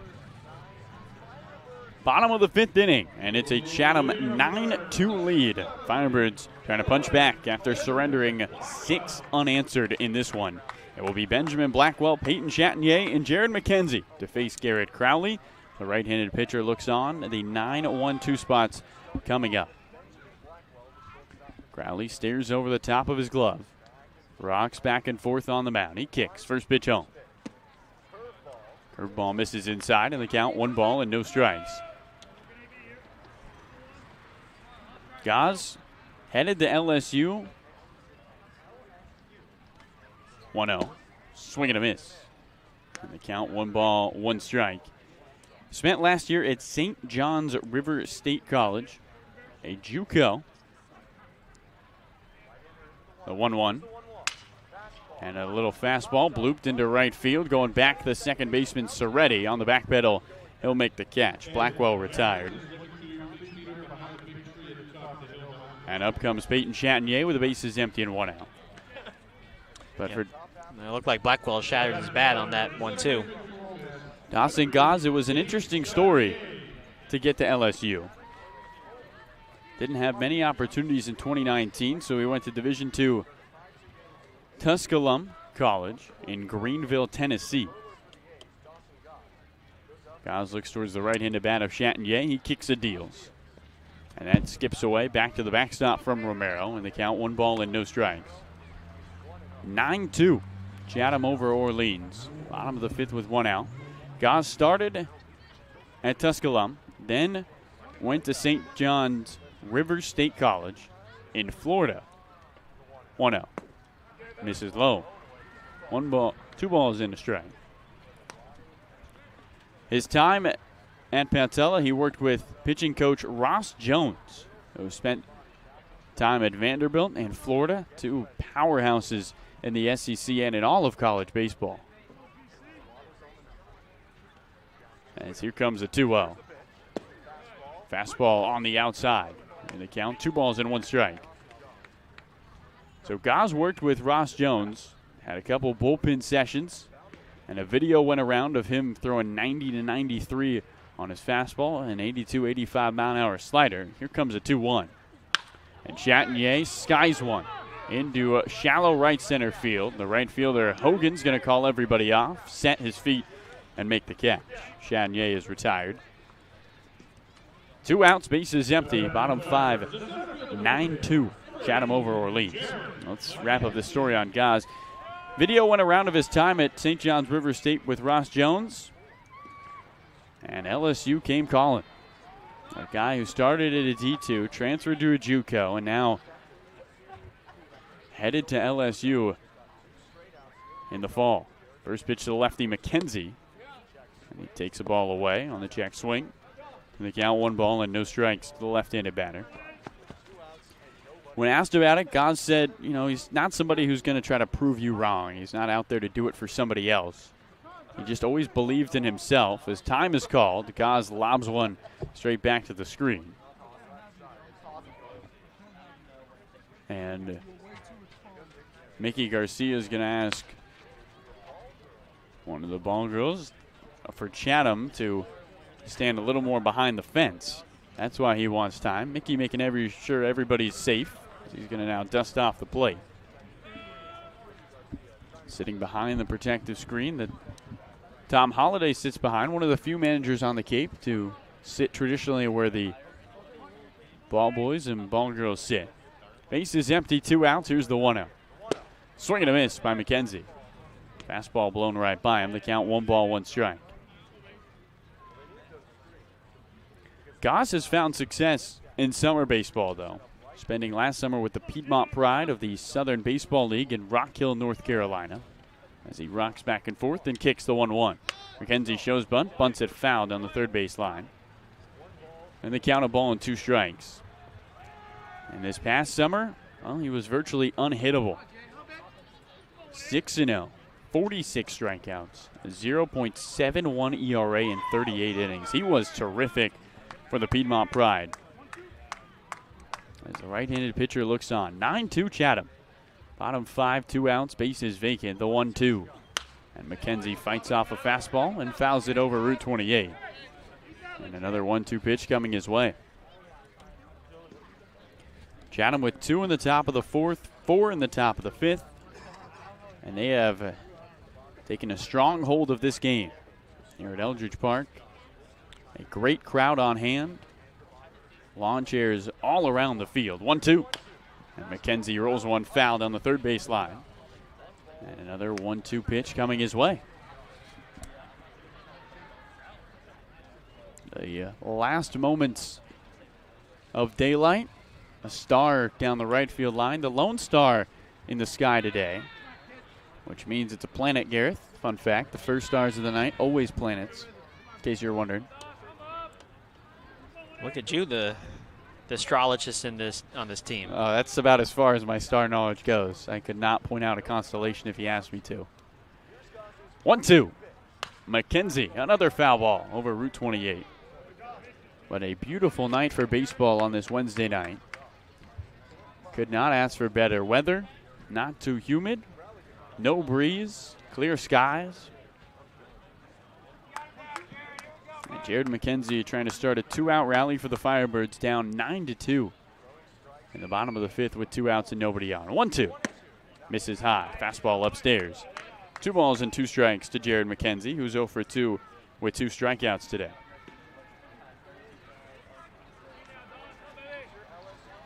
Goz looks towards Mckenzie. 2-2. And Mckenzie taps one over the screen down the left field line. Is it on Route 28? No, it's off the hands of a fan. just in front of Route 28, who snags it, pumps his right arm in the air after picking it up off the ground, but it wasn't a clean grab, Garrett. I don't know if we can give him points for that one. He kind of bobbled it out there, right there on the fence before that ball would have gone on the Route 28. Got to bring it in cleanly. Mckenzie in a long at-bat here with Goss. And he kicks, 2-2. And a swing and a foul, tapped straight back to the screen. Off the wood stairs on the outside of the press box. And the count remains at 2 balls and 2 strikes here between Goss and Mckenzie. It's going to be the 10th pitch coming up here in this at-bat. Goss rocks back and forth, working from the right side of the rubber. He sets, kicks, 2-2.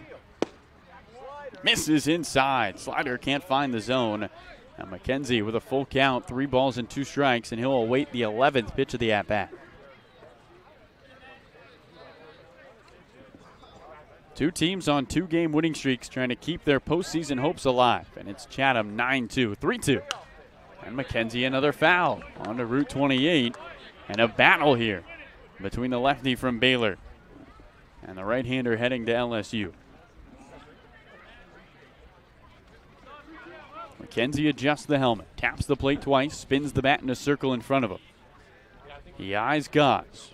Romero puts the signs down. Here comes a 3-2. Low for ball 4, and Jared Mckenzie on the 13th pitch of the at-bat gets aboard, and up comes Luke Keschel in the bottom of the 5th. And a nice at-bat there by Mckenzie, making Goss work for that one. Boy, he took some tough takes. The 2-2 pitch took a slider that almost got him on the inside corner, a back foot slider. Mickey Garcia didn't ring him up, and then the fastball just below the knees. Pretty close spot for a 2-strike pitch, but Mckenzie at first for Keschel now. The hottest hitter on the Cape, Luke Keschel, right-handed batter, swings away and fouls one straight back over the screen onto the hill for a souvenir. Chatham 9, Orleans 2. 2 outs, bottom of the 5th. Firebirds with a steep mountain to climb. Luke Keschel, who's 0 for 2 with a pair of strikeouts today. Goss working out of the stretch. The 0-1. And another foul ball straight back. And quickly Keschel in the hole. No balls, 2 strikes. Mckenzie with his lead at first after taking a walk on the 13th pitch of the at-bat. And the Firebirds trying to slice into the 7-run advantage for the Chatham Anglers. 3 of 4 between these 2 teams in these next 4 days. Throw down to first. Mckenzie back with a head-first slide as he gets some dirt on the front of those HDMH uniforms.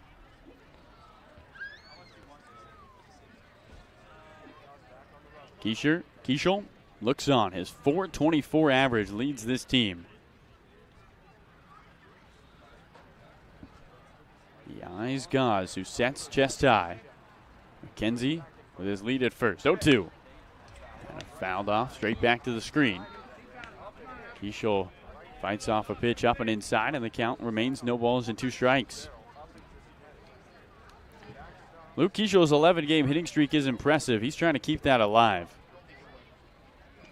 Right now, battling with Kyle Ball of Hyannis, both of them with 11-game hitting streaks and are active, the longest hitting streaks of the summer by any player. 0-2. Keschel lines one into right, going over the right fielder, Hogan, back towards the track. He makes the catch on the move, and that will do it for the 5th. 1 walk, 1 left on, and the Firebirds can't cut the 7-run Chatham lead. It's 9-2 through 5. Let's go to our sideline reporter, Noah Searson. Noah, what do you got for us?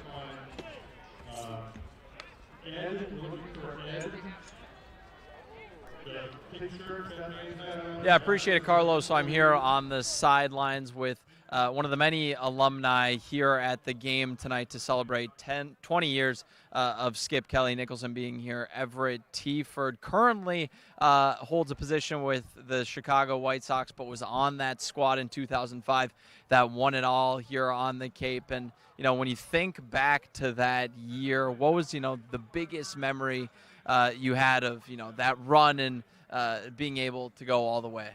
I mean, probably just that. Championship teams always have kind of a unique relationship with each other, and I think we had that with Kelly kind of at the head of it. We all got along. We all enjoyed being together. We all came out and played hard. We were kind of a scrappy bunch, and anytime you can win a championship, that's kind of what you remember. Absolutely, and you mentioned Kelly.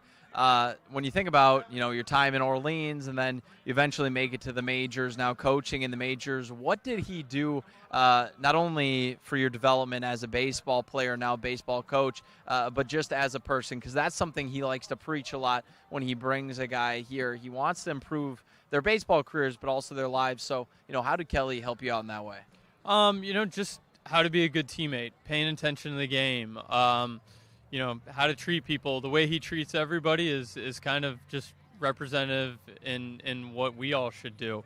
So learned a lot just by watching him, and I think the fact that we still stay in touch and a lot of his old players still keep in contact with him speaks to his the culture that he built here and continues to build. And I was blessed to do it, and I consider him a great friend. And I'm going to put you on the spot a little bit here. I got to ask, what is, I'm sure there's many of them, but what is your number one favorite Skip moment? I think, and this is not really like maybe a one singular moment, but like he'd always, and even tonight, he's out there raking home plate. Like when the head guy has the humbleness and the, put your ego aside, like Kelly does, and he's out there raking the plate or, doing the lines with you.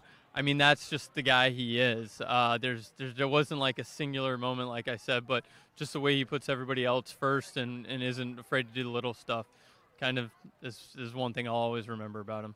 Yeah, I know we've all seen that. Full hand Kelly, always ready to help out wherever he's needed. Everett, thank you so much for your time today. And guys, I'll send it back to you in the booth.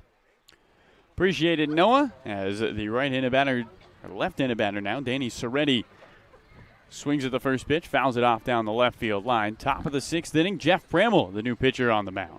First pitch home, misses low and inside. And the count, 1-1 strike. Bramwell making his 7th appearance of this summer, a 13.5 ERA in 9 1/3 with the Birds. 1-1. Check swing. Did Soretti go? He did, says home plate umpire Mickey Garcia. And the count, 1-2 strikes. So Delauder the opener, Witrowski behind him, then Polk, and now Bramwell. It is a bullpen game, and the Firebirds using a lot of arms. 1-2. And a swing and a foul, straight back over the screen and over Route 28. 91 on that fastball from Bramwell. Soretti led off the top of the 5th. A 4-run top of the 5th inning. 1-2. And he lines one foul down the right field line. Another 1-2 pitch awaiting him. Led off that 4-run inning with a bunt single down the third base line. His first hit of the game as he tries to extend a 3-game hitting streak. Beginning the top of the 6th inning. Bramwell sets, kicks, 1-2. And a ground ball up the middle. Blackwell, the shortstop, to his left. Gloves at belt high. His throw to first in time. And Soretti is retired. So down goes Danny Soretti, and up comes the left-handed batter Matthew Hogan with the bases vacant and 1 away. Chatham 9, Orleans 2 in the top of the 6th inning. Hogan 0 for 3 today, struck out swinging his last time up. And that 9-batter 5th inning. The sun is set, the lights are at their brightest, and the flag in right center is quiet. The Chatham Anglers have kept this Firebirds crowd mostly quiet today. 9-2 the advantage. This game was a 3-2 game heading into the 4th. First pitch from Bramwell. Low and inside to Hogan as he pulls back the bunt. The count, 1-0 strikes.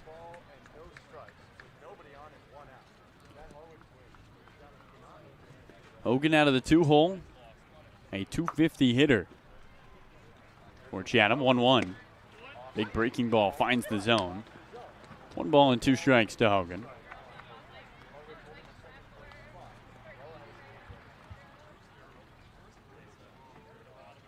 Bramwell trying to go 1-2-3, the 1-1. Swing and a miss. And Now the count, a ball and 2 strikes. The bottom 2 teams of the Cape, the Chatham Anglers and the Orleans Firebirds. 2 teams still alive, but the light is not bright in their chances to make the playoffs. A small window. And every game matters so much. The 1-2. And a swing and a rocket into right center field. Marcano going back. He'll watch it go over the fence.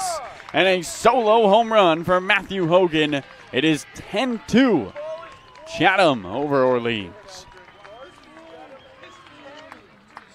Hogan's 4th home run of the summer, his 10th RBI. And the Anglers continue to pour it on here at Eldridge Park. Well, anytime there's no wind or very little wind, or if the wind is gusting out to the outfield, it's like Coors Field out here. And already for Chatham, that's the 3rd home run of the ballgame for them, 4th total in this ballgame.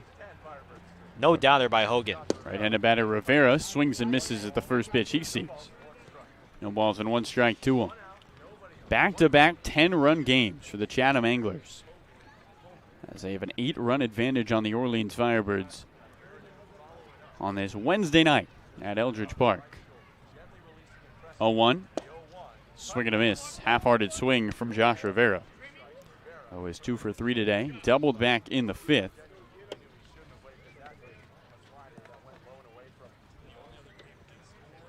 So Bramwell gives up the big fly. And it is now 10-2. 0-2 to Rivera.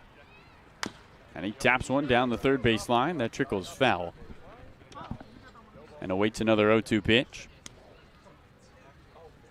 Rivera is the lone all-star for this Chatham team. A rising sophomore out of Florida. Tom Holliday calling him in an interview the real deal. Said he's a guy who defensively one of the best on the Cape. Offensively, it has not been smooth sailing for Rivera. A .232 average with just 4 extra base hits. His 5th of the summer, coming back in the 5th inning. Rivera, after that sprint to first, catches his breath, digs back in, adjusts the helmet, taps the plate twice. Base is empty, 1 out. Top of the 6th inning. Bramwell's 0-2. Rivera, swing and a miss. And the first strikeout of the game for Jeff Bramwell. And the 2nd out of the 6th. And up comes Nolan McLean with a towering 3-run home run his last time up.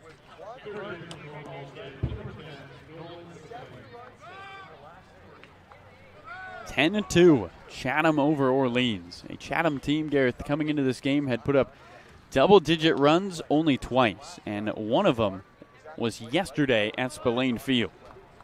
Right-handed batter McLean looks on. Bramwell's first pitch is a breaking ball upstairs, and the count 1 ball and no strikes. McLean, in his 3rd game with Chatham, has 2 hits tonight. His first 2 hits of the summer. 1-0. Low.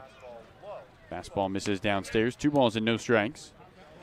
And 3rd time's the charm from McLean. He has been terrific. Walked and scored in the 2nd, singled in the 4th, and the 3-run home run in the 5th. Can't ask for much more. 2-0. And he lines one hopper past the 3rd baseman Locklear and into left field. Nolan McLean, 3rd hit of the game, and he's reached in all 4 at-bats. As up comes Caden Trinkle, who tripled and scored his last time up. And this is a guy who went 0 for 3 in his first game with Chatham, and something about Eldridge Park that has turned him around. That's, as you talked about, the 4th time he's reached base. Already got a 3-run home run tonight. So the inning not over yet after the 2-out single. Lefty Trinkle takes the ball away. And the count, 1 ball and no strikes.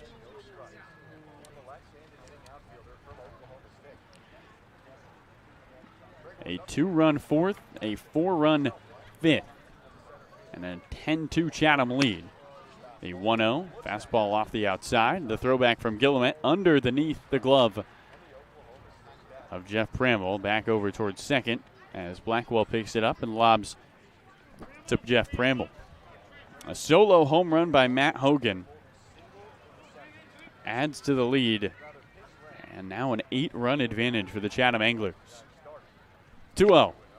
And a wave, a foul tip into the glove of Garrett Gillamette. And 2 balls and 1 strike the count to Trinkle. The lights bright. And a packed house at Eldridge Park. 2-1. Swing and a miss. Snap back throw to first. McLean back on his feet. A great crowd here. The lawn chairs all set up down the right field line. When we showed up early today, Gareth, you could tell Chatham was in town. There's more chairs than usual. Always great crowds when these two teams go at it. 2-2. And a line drive past the dive of the first baseman, Harmon, and into right field. Stopping at second is McLean. A single for Caden Trinkle, who's 2 for 2. And Chatham continues to get to this Orleans pitching staff, the 15th hit of the game. And up comes Maxwell Romero with a runner in scoring position. And 2 on and 2 out. Yeah, I mean, simply put, this Anglers lineup not being fooled whatsoever by this Orleans bullpen game tonight. And it's been a lot of pitches that have just leaked down into the zone and have really stayed flat, not enough sharp movement to them from the guys tonight. And give credit to the Anglers hitters for not missing these types of pitches and putting them into the outfield. So Romero strips the catcher's gear, walks to the box, the left-handed batter digs in. 2 on, 2 out. 10-2, Chatham over Orleans in the top of the 6th inning.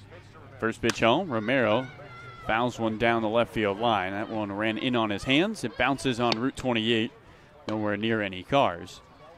And the count, no balls, 1 strike.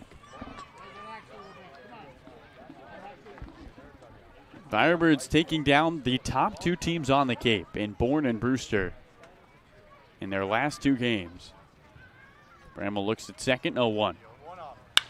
And here's a fly ball into right. Down the right field line, Romero watches it go over the fence. And it is a 13-2 lead on the 3-run home run from Maxwell Romero. That ball was gone as soon as it left his bat. And the Chatham Anglers have put up the most runs by an opponent this season on the Orleans Firebirds. It is now 13-2. The offense just can't stop. And that's now 4 home runs tonight for the Anglers. And that's the 3rd 3-run home run for Chatham tonight. And they have the power bat working tonight, folks. A hat trick of 3-run home runs for the Chatham Anglers as the right-handed batter Lyle Miller Green swings and misses at the fastball at 90 right by him. So 4 more runs in the 6th after 4 in the 5th. And it's 13-2. 0-1. And Lil Green lines one to left. This will hang in the park for Keschel as the left fielder moves to his right and makes the catch for the final out of the 6th inning. 4 hits, 4 runs, none left on. And the Chatham Anglers have a 13-2 lead over the Orleans Firebirds, spoiling Kelly Nicholson's night here at Eldridge Park.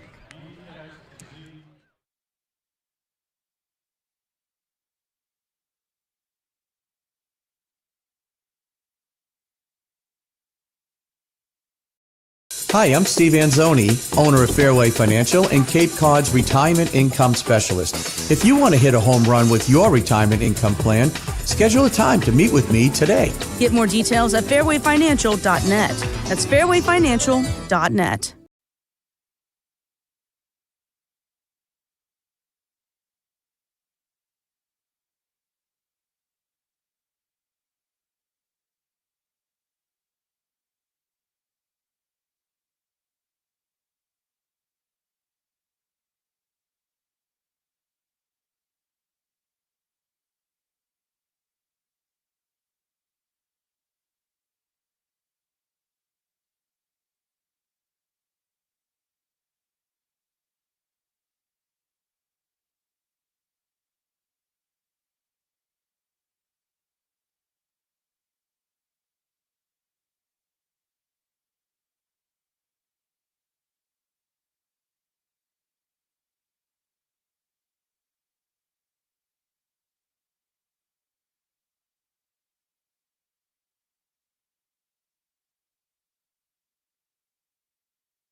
Welcome back to Eldridge Park, where it is all Chatham A's. The Anglers dominating the Orleans Firebirds 13-2 after they pick up 4 more runs in the top of the 6th inning. And it will be Chase DeLauder, Tyler Locklear, and Trey Harmon to try to lessen what has been a rough night for Firebirds fans facing against Dawson Gauze. Righty on lefty, DeLauder looks on. First pitch home. And a fastball on the outside for a strike. No balls and 1 strike to DeLauder. DeLauder had a solo home run in the 2nd inning. 0-1. Misses away. 1 ball, 1 strike. He went opposite into left. Chase is yet to have a pull side home run here at Eldridge Park. 1-1. And he hits one oppo over Route 28 in the count of ball and 2 strikes. DeLauder started this game on the mound just over 2 hours ago. Went 2 innings, gave up 3 runs. The 1-2 skips in the dirt, almost clips DeLauder as he has to salsa out of the way. And the count, 2 balls and 2 strikes. 13 runs, 16 hits, no errors for the Anglers. 2 runs, 3 hits, 1 error for the Birds. 2-2. And DeLauder lines one over Route 28 again towards some traffic, but the ball lands away from the cars. And still 2 balls and 2 strikes to Chase DeLauder. Chatham with their season high in runs and hits against the Orleans Firebirds, who have given up their season high in runs and hits. 2-2. Low. 3 balls and 2 strikes to the cleanup hitter, Chase DeLauder. 2 in the 4th, 4 in the 5th, 4 in the 6th. These last 3 innings by this Chatham offense have been ridiculous. Payoff pitch home. Misses away. And Chase DeLauder will walk down to first. The leadoff man in the bottom of the 6th inning is aboard. And in stands Tyler Locklear. Locklear has reached twice, hit by a pitch in the 4th, singled in the 2nd. He would come around to score in the 2nd inning. And Gareth, on a night that the Firebirds are honoring skipper Kelly Nicholson, it has been all the opponent. First pitch to the right-handed batter, and he swings and fouls one onto the hill. No balls and 1 strike. 13-2. The Orleans Firebirds, who defeated Bourne and Brewster, the best teams on the Cape in the last 2 days, come to Eldridge Park to face the Chatham Anglers. Here's the 0-1. And Locklear fouls one over the netting, down the right field line, and onto the street. No balls and 2 strikes. They bring all that momentum to Eldridge against a team with a 4-10-2 record on the road, the 2nd worst road record on the Cape in the Chatham A's. Only Hyannis has it worse. And it has been all the road team. 0-2, fastball up and away. 1 ball and 2 strikes. Inconsistency has been one of the consistencies of the summer. And we are getting a prime example of that here tonight. 1-2. And Locklear spoils a high fastball back to the screen. And he'll await another 1-2 pitch. The lights on, no wind at Eldridge Park, and some fans starting to head for their cars. Firebirds have a lot of baseball left, but boy, is it a steep climb, down 11 runs. And the 1-2. Locklear swing and a miss. First strikeout for Dawson Goss. Retires Tyler Locklear. And in stands Trey Harmon with DeLauder at first and 1 away.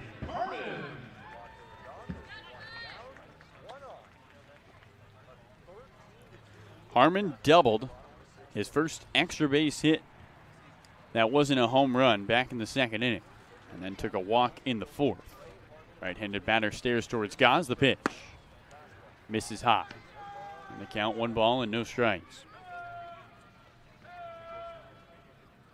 The Firebirds coming into this game, we're hoping to pick up a 3-game winning streak heading into the off day. 1-0. Ball fouled back to the screen. And it's 1 ball, 1 strike to Harmon. Would have been just their 2nd 3-game winning streak of the summer. And instead, it looks like the Chatham A's are going to pick up their first 3-game winning streak of the summer and keep their playoff hopes alive. 1-1. Strike 2, nicks the outside edge. Fastball at 87 from Gaz, and the count 1 ball and 2 strikes. 10 unanswered by Chatham. They led 3-2 after the second. The 1-2. And Harmon lines one down the right field line. A fair ball to the left of the chalk. It rolls to the corner. Trey's going to dig for 2. The throw in from the right fielder, Hogan, in front of the second baseman, Soretti. Gets by him. Backed up nicely by the third baseman, McLean. Trey Harmon with his second double of the summer, his second of the night. And 2 in scoring position with 1 out. As in stands Julio Marcano. Yeah, if it weren't for the third baseman, McLean, backing up that errant throw from the right fielder, Hogan, I think DeLauder's scoring on that play, but instead he's there to back up the throw that went out into shallow left. But another opportunity for Julio Marcano, for a guy that hasn't been all consistent at the plate. He picked up an RBI back in the second. Can he do it again here with 1 out? Right-handed batter, Marcano looks towards Gaz. He kicks and deals. And a fastball misses upstairs. 1 ball and no strikes. Orleans trying to give the Firebirds faithful something to cheer about on what has been a gloom Wednesday night. Chatham 13, Orleans 2. 1 out in the bottom of the 6th inning. As DeLauder leads at third, and time is called by Romero. He wants to go talk to Gaz. Trey Harmon at second after his second double of the night. His second of the summer. Orleans' last runs came in the second after they relinquished 3 in the top of the inning. Picked up 2 to make it a 1-run game, but since then, well, it's been all of the guys in blue. Chatham has rattled off 10 runs and have hit their season high of run totals. We're not into the 7th, 1-0. Marcano fouls one straight back to the bricks as the bat boy, Wesley, sprinting over, shuffles his feet, picks it up with the left hand, switches it to the right, and goes back behind the backstop. Bat boy still on their game. 2 on, 1 out, both in scoring position. 1-1, Marcano breaks his bat, bloops one into center field, going back to shortstop, Rivera, he can't make the catch. Coming home from third and scoring is Chase DeLauder, a broken bat loop single for Julio Marcano. And the Firebirds have something to cheer about. It's 13-3, Chatham leads. Marcano shatters his bat on the fastball, and he just gets it ahead of the shortstop, Rivera, who had to backpedal and try and make an over-the-shoulder grab. Very difficult play, and the center fielder, DeLeo, who even with his speed, unable to catch up to that one, and so Orleans picks up a run here in the 6th inning. Right-handed batter Garrett Gillamette looks on with runners to the corners and 1 out. Goss steals. Fastball misses away. And the count 1 ball and no strikes. Gillamette 0 for 2 today. Struck out on 3 pitches in the second. Trying to bring home Harmon from third. The 1-0. Fastball in there for a strike. 1 ball, 1 strike. Orleans with their first run since the second inning, breaking 10 unanswered by Chatham. And it is now a 10-run ball game. 1-1. Misses away. Fastball outside. 2 balls and 1 strike to Garrett Gillamette. Marcano at first after the RBI single. Harmon leads at third. 1 out, 2-1. Strike 2 with the knees. Gillamette doesn't agree. He looks up, grimaces, shakes his head, steps out of the box and looks back towards his bat. Gostet stares down Harmon at third. 2-2. And a swing and a foul back to the screen. And another 2-2 count coming the way of Garrett Gillamette.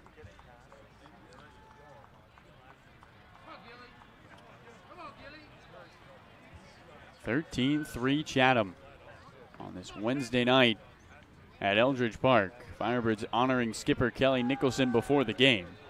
2-2. Strike 3 on the outside. Mickey Garcia rings up Gillamette. Second strikeout of the inning for Goss, and second out as up comes Benjamin Blackwell. And late in the game, for a coach. They want to see guys put together some quality at bats, see some pitches here.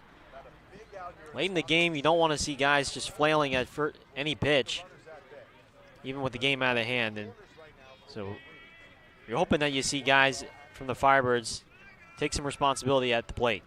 First pitch to the righty, Blackwell. He scorches one into right field on a line for the right fielder, Hogan. And that will do it for the bottom of the 6th inning. 2 hits, 2 left on. 1 run does come across. And the Firebirds make it a 10-run ball game. Jeff Bramble walking out for his 2nd inning of work. 13-3, Chatham over Orleans.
(13-3) Anglers lead over the Orleans Firebirds as we enter the top of the 7th. 3 more innings to go. Jeff Bramble remaining in the game for the Firebirds. It's been all Anglers. 13 runs on 16 hits. Season highs for the Anglers here in this 2021 summer. And Bramble will face off against Jake DeLeo, Kenny Lavari, and Danny Ceretti, the 8, 9, and 1 batters. First pitch from Pramble is popped up in the infield. Blackwell coming on in on the edge of the grass. Over to his left, and he drops the baseball. And it lands out in front of second base. Blackwell, at the very last second, had to shuffle over to his left, and it pops out of his mitt and falls to the ground. It'll go as an E6. The second error on Blackwell tonight. And DeLeo is aboard for Kenny Lavari. It looked like Jeff Bramble was going to get his first out of the 7th after relinquishing 4 in the 6th quick. Try to get some momentum back, but instead a runner is aboard. Left-handed Lavari, first pitch, swing and a miss from the Old Dominion DH, 0-1. There have been 5 total home runs in this ballgame, 4 from the Anglers and 1 from Orleans. 0-1 pitch. Swing and a miss. And the fastball past Lavari makes it 0-2. 9 of the 13 runs for Chatham have come off home runs. 3 3-run bombs from the Angler hitters tonight. 0-2. Ground ball to second. Could be a pair. Chanier has it. Flips it to second for 1. Blackwell's turn to first. Got him. Double play. So Jeff Bramble gets the ground ball, and Chanier to Blackwell to Harmon. 4-6-3. 2 for 1 makes it 2 down now for the top of the order, and Danny Ceretti. I felt like the Firebirds needed that one. After the error, you're thinking, oh boy, here we go again. Not over yet here in the 7th inning, but definitely feels good to have 2 outs on the board and no runs in and no base runners on. Switch inning, Ceretti stands in. He is 1 for 4 tonight with a single back in the 5th, a bunt single, and a swing and a miss on the first pitch from Bramble, 0-1. Bramble, who came on in at the beginning of the 6th inning, he put 4 hits, 4 runs, all of them earned. It was an inning to forget as Ceretti pops one up foul down the left field line on the Route 28, and it's quickly 0-2 to the UNC Chapel Hill second baseman, Ceretti.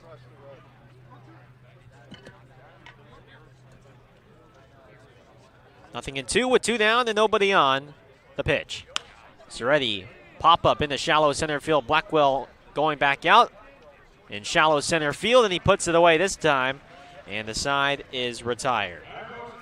No runs on no hits, 1 error, none are left stranded in the top of the 7th. 7th inning stretch time.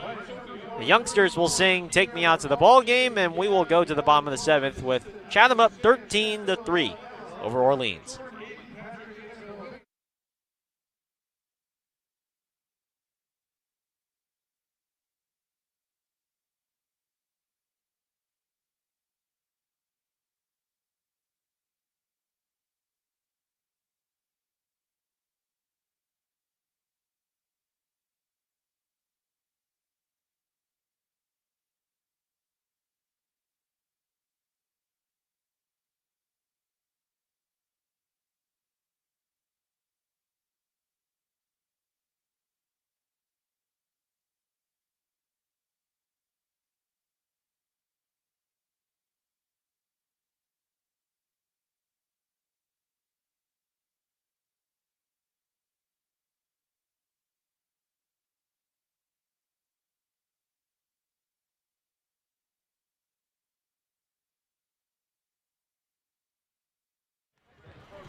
Welcome back to Eldridge Park. Gareth Kwok alongside my good friend Carlo Jimenez and our sideline reporter Noah Searson here on the Birds Broadcast Network. 7 games left here in this 2021 summer. Firebirds down by 10. 13-3 Chatham. It's been all anglers who have treated Eldridge Park like it's Coors Field. I mean, some days you'll get it like Coors Field, and then some days it'll be like PNC Park in Pittsburgh. But tonight the wind non-existent. The flag is quiet, and there have been 5 total home runs in this ball game. First pitch to Peyton Chanier from the right-hander Dawson Gause, the future LSU Tiger, is pumped in there for strike 1. And it's not so much that the wind is blowing out or balls are necessarily carrying out of here. It's just the wind's not blowing in, which is something we've been used to. 0-1 offering. Chanier off the end of the bat, nubs one down the third base side. Barehanded attempt by McLean, not in time as it skips past him. The pitcher, Gause, will go out and pick it up. An infield hit for Chanier to lead off the 7th on a pitch that had some serious spin on it off the end of his bat. Rolled along that third base side, and it was a do-or-die play for McLean, who was playing in deep third. And the Ole Miss second baseman's at first for Jared Mckenzie now with nobody out. Firebirds need to do their best Hyannis impression and pick up 10 runs late in the game. Hyannis had that huge comeback as Mckenzie, first pitch, fastball, check swing, and on the appeal, the third base umpire Mike Hinojosa says yes, Mckenzie went around, nothing in 1. Hyannis scored what, like 10 or 11 runs in the final couple innings? Yeah, final 2 innings in their 18-16 loss to Harwich. They put up 10. Firebirds have 3 innings to do that. A 1 pitch and a wave and a miss on the fastball at 87 to Mckenzie, and he's down in the count 0-2. Mckenzie today 0 for 2. He has struck out looking, he has struck out swinging, and he has drawn a walk. And an impressive at-bat in that walk. 13 pitches against Dawson Gause. Luke Keschel on deck, and then DeLauder to follow. Mckenzie 0-2 pitch, pops one up foul down the left field line and right by the fence where it divides Route 28 in Eldridge Park, 0-2. It's a much cooler night tonight for whatever reason. We've had temperatures the last several games in the mid to high 70s. Tonight right now it's at 63 as Gause misses in the dirt, gets away from the catcher Romero, and Chanier easily will take second on the wild pitch. So Peyton goes over to second on the fastball from Gause that slipped out of his hand, and it's 1-2 to Mckenzie. 63 degrees right now, but no wind, or else it would feel a lot cooler than that. It's a California winter. This is cold for us. Where's my pants and my ski jacket? 1-2. A look over at second. Mckenzie lines one into right center field behind Soretti for a base hit. Janye being waved home. The throw is up the third base line, cut off by the pitcher Gauze, and Mckenzie will go back to first with nobody covering first base. An RBI hit for Jared Mckenzie, and has now made it a 13-4 ball game. Well, it's a showcase league, and while the score might be a 9-run difference, guys still care about that batting average, about how many times they get on base. You're not just going to phone it in the rest of the way. These stats matter. And that's why you're going to see a lot of Firebirds come to the plate as if we're tied at 2, and rightfully so. Here's Luke Keschel now. Right-handed batter, first pitch. Takes a fastball outside for ball 1. Luke is 0 for 3. He has struck out swinging twice and has flown out to right. His 11-game hitting streak in danger of being snapped tonight. 1-0. Takes a fastball at the knees. Called strike 1 from Mickey Garcia. 1-1. As Keschel tilts his head and asks Mickey Garcia a question. Mckenzie at first with a 3-step lead. 1-1. Swinging a foul off the hands and back to the netting. And it's 1-2.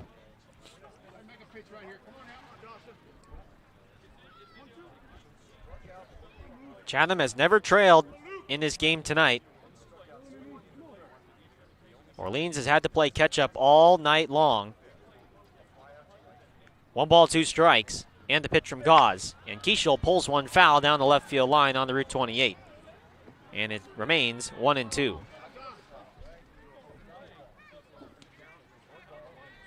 Keschel has only struck out twice.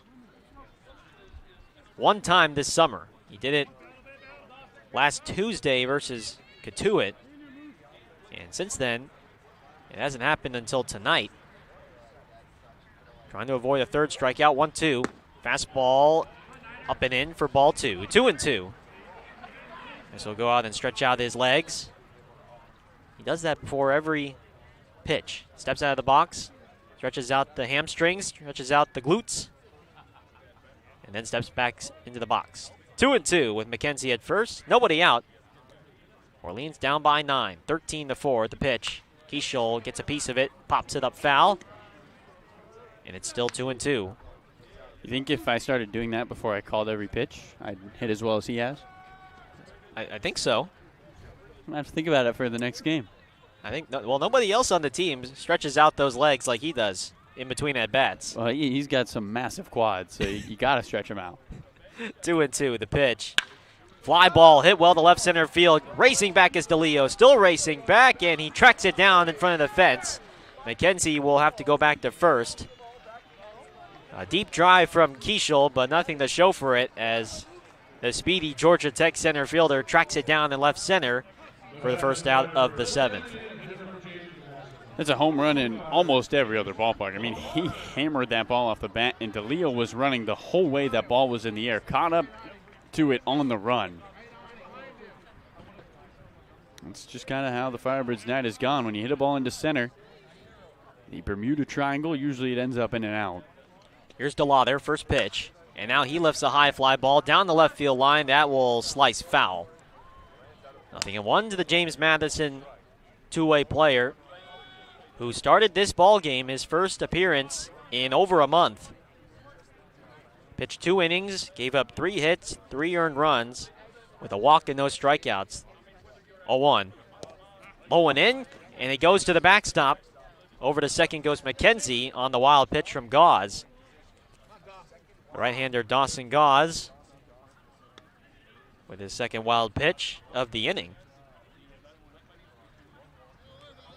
So DeLauder's appearance tonight wasn't all that bad, but he did give up a big hit, and it was a 3-run home run by Jake DeLeo to left center field that gave the Anglers an early 3-0 lead in the second. 1-1 to DeLauder, and a broken bat line drive caught on the shoot tops by the shortstop Rivera. And there's 2 outs now here in the 7th on the soft line drive caught right at the shoot tops by the Florida shortstop. The deep fly ball to left, and then the looping line drive scooped up by Rivera. Firebirds putting bat to ball. Just unable to translate it into runs tonight. Here's Locklear now, the third baseman. First pitch, takes a fastball up high for ball one. T-Lock, as Kelly Nicholson likes to call him. He is 1 for 2 today with a single. He was hit by a pitch, and then he has struck out swinging. Couple looks over at second, 1-0 pitch, and a mile-high pop-up on the infield right by the pitcher's mound. Who's going to call it? It's going to be Miller Green, and it kicks off of Gauze's leg and ricochets out to Romero. Locklear sliding in the second, and he is safe. Miller Green just whiffed on the pop-up.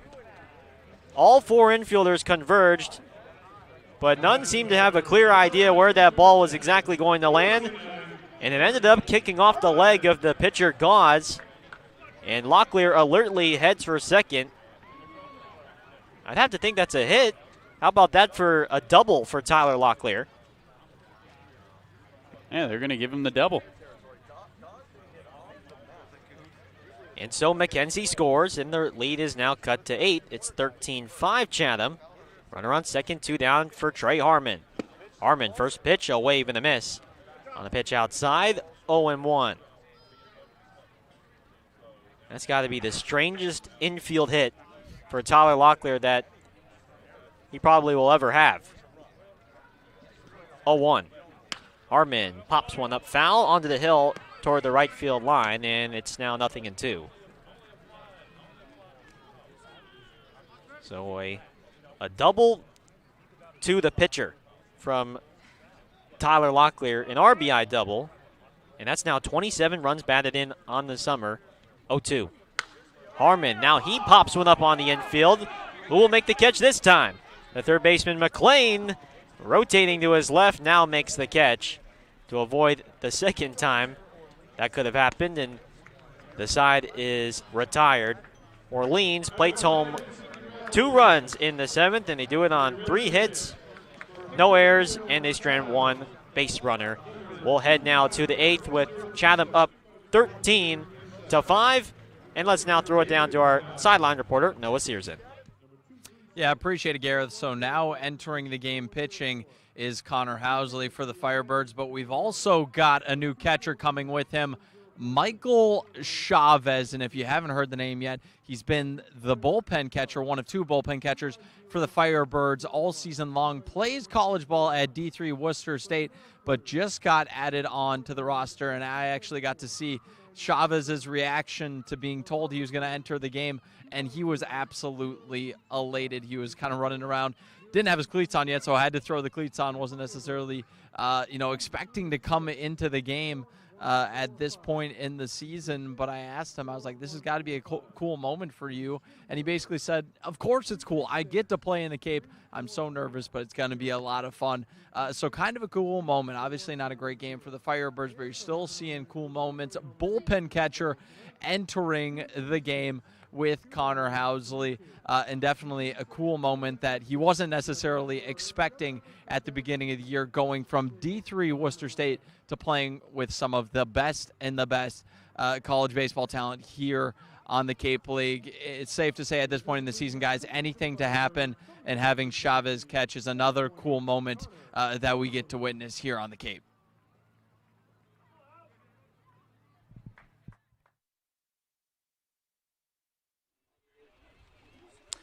All right, thanks so much, Noah. That's a great story that Michael Chavez Jr. behind the plate for the Firebirds. And he's always been a good guy to have in the clubhouse. Bullpen catcher now, and he's going to catch these last 2 innings here for Garrett Gillamette, with Chatham holding an 8-run lead heading into the top of the 8th.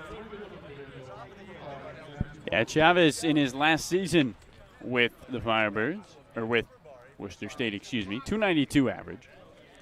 He had 14 hits in his 48 at-bats, 19 games he played. Connor Housley, first pitch from the right-hander from Kennesaw State, is low in the dirt for ball one. And Chavez Jr., he's due up second in the home half of the eighth, so he'll get in that bat. As the 1-0 is a fastball on the outside corner for a called strike. 1-1 to Matt Hogan. Hogan 1 for 4 today with a solo home run back in the sixth. Swings and rolls one back to Housley. Fields it, throws over to first, and Harmon there for out number 1. So Connor Housley making his 10th appearance on the summer. He's thrown 9 2/3 innings with 9 strikeouts over 7 walks, an ERA of 8.37. However, he's coming off his best outing of the year on Saturday against Wareham. He pitched 2 shutout innings, allowed just 1 hit, and struck out 2, 0 walks for the right-hander. First pitch to Josh Rivera is a slider on the outside corner for a called strike, 0-1. And from Housley, you're going to see a fastball that tops out around 94. Slider changeup is the off-speed for the righty. 0-1. Fastball in tight. Count even at 1. You're going to see a little more of the fastball to lefties and a little more of the slider to righties. Connor Housley, the former Tennessee Volunteer, now committed to Kennesaw State. 1-1 pitch. Slider runs away. 2-1. Announced his commitment earlier this month. Didn't get a whole lot of time with the Volunteers this spring, just 12 appearances. And a swing and a miss from Rivera to make it now 2-2. 12 appearances, just 10 1/3 innings pitched. And with Kennesaw State, we'll look to have a bigger role in that pitching staff. 2-2 pitch. Fastball poked foul off the bat of Rivera down the right field line. And it remains 2-2 to the Florida Gator at bat right now. Rivera today 2 for 4. He's halfway to the cycle. Single in the first and a double in the fifth. Housley working from the windup. 2-2 pitch. Slider just misses the outside corner. And it's now 3-2 with Nolan McLean on deck for Chatham. And Chavez gets to put down the signs to Housley. I mean, the Firebirds let their catchers call the game. 3-2. Fastball on the outside corner, strike 3 called. Rivera goes down looking for a strikeout for Connor Housley tonight, and there's 2 down for Nolan McLean. So Chavez with a little more, input into this game than we might think. He's not just catching. He's calling what Housley throws, and that's a big part of the game. From bullpen catcher for 30 games of the season to now catching these last 2 innings for the Orleans Firebirds. First pitch to McLean, the right-handed batter from Oklahoma State, is low and away for ball 1. McLean has reached on base all 4 times tonight. 1-0 pitch is low, 2-0. He has drawn a walk, he has singled, he has hit a 3-run home run, and then he has singled again. 2-0 pitch. Slider is low from Housley. 3 balls, no strikes. Won't be the last time Orleans and Chatham face off. This is going to be an interesting conversation. As a 3-0 pitch right in there for a called strike, 3-1. I mean, the Firebirds have to take on Chatham in a home and home in just 2 days. And so the question will be, how do you respond after getting absolutely walloped here today? Game's not over, but it's not pretty. 3-1 pitch. And the fastball low, below the knees, and ball 4. And that is now the 5th time McLean has reached base tonight. 5 plate appearances, and he has reached base all 5 times. As here is Caden Trenkle now for Chatham. McLean giving Clark Elliott a run for his money. He reached 7 times in that 18-16 loss for Hyannis, which was the most in the season. First pitch to the left-handed batter. Trenkle is a swing and a miss with the fastball at 92 miles an hour. 0-1 to Caden Trenkle, who entered the game in the top of the 4th as a pinch runner for Garrett Martin, who started this game in left field for Chatham. 0-1 pitch is in the dirt. Chavez doesn't see it. It rolls back to the backstop, and so welcome to the Cape League, Michael Chavez, as that pitch gets away from him. Over to second goes McLean. Now, you got to imagine if you're Michael right now. I mean, if you asked him, what happened the first 3 batters, he probably wouldn't be able to tell you. He's so nervous. You can't blame him. I mean, you come here every day just thinking you're the bullpen catcher. You get activated. Nice gesture. Don't think you're going to play. And here he is. 1-1 pitch. Fastball up high. 2-1. Well, I mean, this is the type of situation you get your innings. It's great to see that Kelly Nicholson, he knows that from Michael. Willing to punt him in this type of game. 2-1 pitch is fouled straight back. And it's now 2-2. Firebirds will face Chatham live from Veterans Field on Saturday. And then they will be back home here at Eldridge Park to wrap up the season series on Sunday. 2 more meetings between these 2 ball clubs here in 2021. Owsley gets a sign from Chavez. 2-2. A look over at second with nobody holding on McLean, and a pitch. And a breaking ball right down the pipe. Strike 3 called. 2 strikeouts for Connor Housley. And he strands a 2-out walk. And will send us now to the bottom of the 8th. It'll be Julio Marcano, Michael Chavez Jr., and Benjamin Blackwell, the 7, 8, and 9 batters, due up when we come back on the Birds Broadcast Network. All right, let's update our audience on what is going on around the Cape League on this beautiful Wednesday night. Couldn't be in a better spot. Mentioned the one final we had last time in our Around the Cape League score. Katuitt defeating Hyannis 2-1, ending the Harbor Hawks 3-game winning streak. Bad news for the Birds. The Harwich Mariners with a 4-1 win over the Falmouth Commodores. So the magic number now, if this result stands, Orleans can just lose 1 more game before elimination from the playoffs. YD was up 2-1 on Bourne. Oh, well, that's not how the game finished. It was an 8-2 Braves lead. They end a 3-game slide and a much-needed confidence booster for the best team on the Cape, who was reeling. Brewster and Wareham at Spillane, and it's the top team in the East on top, leading Wareham 5-3 in that East-West matchup. And then we are also in the bottom of the 8th now here at Eldridge Park. So 2 games going, 3 finished, and for the Firebirds, the window could not get any smaller. Got to be perfect the rest of the way if you want a chance. All right, thanks so much for that, Carlo. So already that 4-game lead that Harwich has, it's on the verge of becoming a 5-game lead, not just for Orleans, but also for YD, that is in 3rd place. So not good news for Firebirds fans.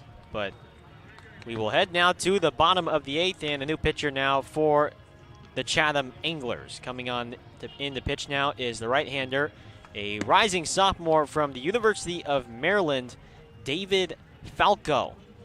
Falco, a 6'4", 235-pound right-hander from New York. And he will be making his 8th appearance on the summer. He has a 4.21 ERA in 10 2/3 innings pitched, 15 strikeouts over 6 walks, and he will face off against the bottom of the Orleans order, Marcano, Chavez Jr., and Blackwell. From Falco, you're going to see a fastball that coming in hot, 95 it tops out. Slider and the changeup is his main breaking balls. He'll mix in a curveball sometimes, and you're going to see a lot of fastballs. He's going to try to blow you away and works the outside of the zone to hitters. So it's coming in hot. Firebirds want to sit fastball here against Falco, as he will start with David Marcano. The final line for Dawson Gauze out of the bullpen for the Anglers. He did a nice job ever since coming on in the 5th. He pitches 3 innings, allows 5 hits, 3 earned runs, 2 walks, 2 strikeouts. First pitch swing, lookout, down the left field line, foul, 0-1. Given that he had a big cushion, Gauze did his job, limited the damage against a potent Orleans lineup. Marcano today is 1 for 3, 0-1 pitch. Julio swing and a miss on the 91-mile-an-hour fastball, and it's 0-2 to the NJIT right fielder. As 2 runs batted in tonight, first time he's collected RBIs in almost 3 weeks. 0-2 from Falco. And Marcano lifts a high fly ball in the deep right field. Hogan over to his left, sets up behind the track, and makes the catch for the first out of the 8th.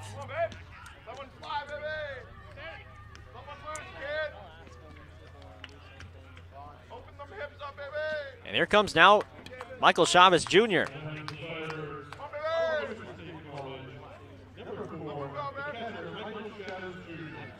Michael Chavez Jr. getting his first at-bat of the summer, and all of his teammates are out on the rail to cheer him on. Right-handed batter, tall stance, first pitch, takes a fastball at 91 miles an hour right down the pipe, 0-1. Chavez Jr. was activated yesterday onto the roster. 0-1 is a fastball outside, 1-1. You hear the bullpen. They've stopped out there warming up. Everybody is watching Mike right now. This is a guy who's beloved by his teammates. They appreciate everything he's done for the bullpen. 1-1, swing and a miss on the fastball outside at 93. And it's 1-2 now. From Worcester State College, a D3, becoming a Firebirds full-time bullpen catcher to now his first at-bat. He's down in the count here, though, 1-2. Falco throws and takes a fastball outside, 2-2. A nice take by Chavez. I want to give the Firebirds something to cheer for. And they would be all smiles in the dugout in the bullpen if Chavez were to reach. Falco at the set, the 2-2. And a fastball high and outside, 3-2. So he's able to work a full count against one of the hardest throwers in this Chatham bullpen. A Big Ten reliever versus a D3 catcher. 3-2. And a fastball outside, ball 4. And listen to his teammates congratulate him as he sheds his shin guard and heads on over to first. His first plate appearance, well, he draws a walk.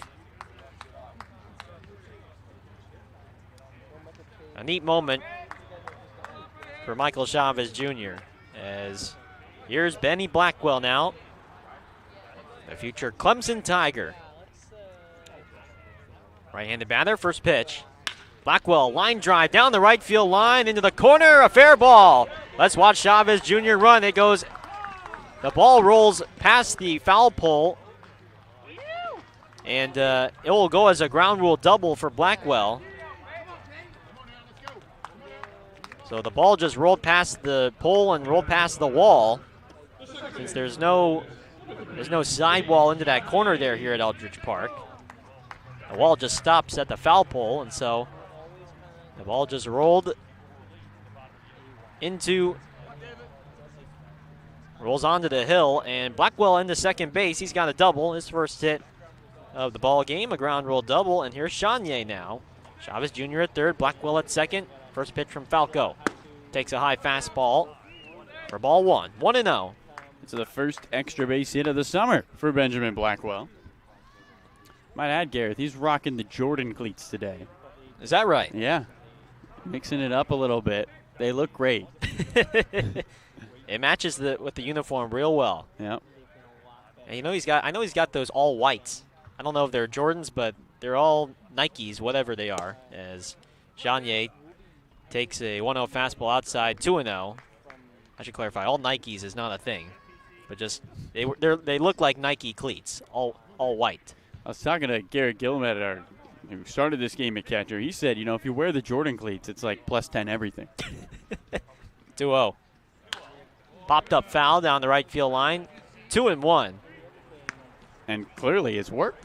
I mean, first extra base hit of the summer, double down the right field line. Should have been an RBI if it stays in play. I think we're going to see more of the Jordan cleats down the line. Blackwell's hit the ball well tonight. Only just the one hit to show for it, but he's been going opposite field tonight.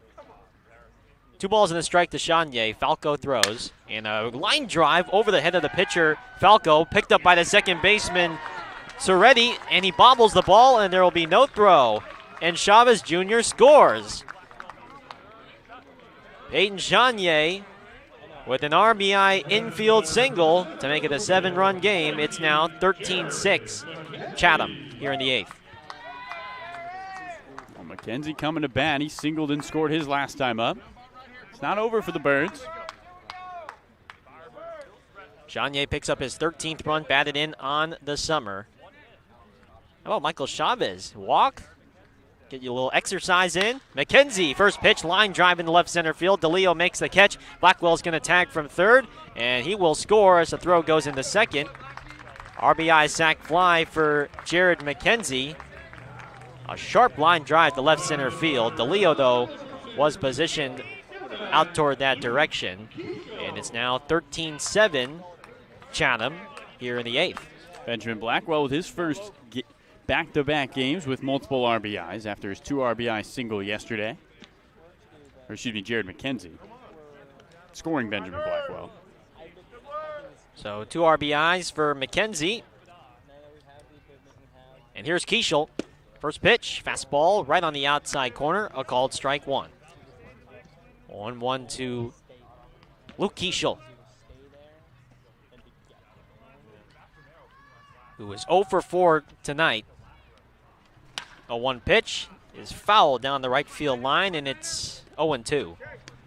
And this is it for Keschel. I mean, this is the at-bat to keep the hitting streak alive. Gifted another one. Thought the one in the 7th might have been it. He's got to get aboard here.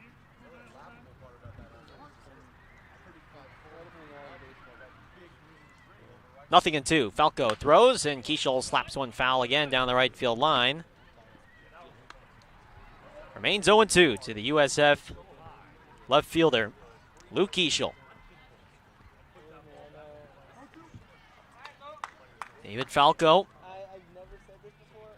who did not appear at all in the 2020 COVID-shortened season. So this past season in 2021 was his first action of his college career. He's a rising sophomore from the University of Maryland. At the set, 0-2 pitch. Breaking ball, Keschel swing and a miss. And Keschel has struck out 3 times tonight. And that will do it for the 8th inning, but not before Orleans grabs 2 more runs on 2 hits. No errors, then they leave 1 stranded. It's now a 6-run ball game. Chatham 13, Orleans 7. And as we head to the 9th, let's send it over now to our sideline reporter, Noah Searson. Noah?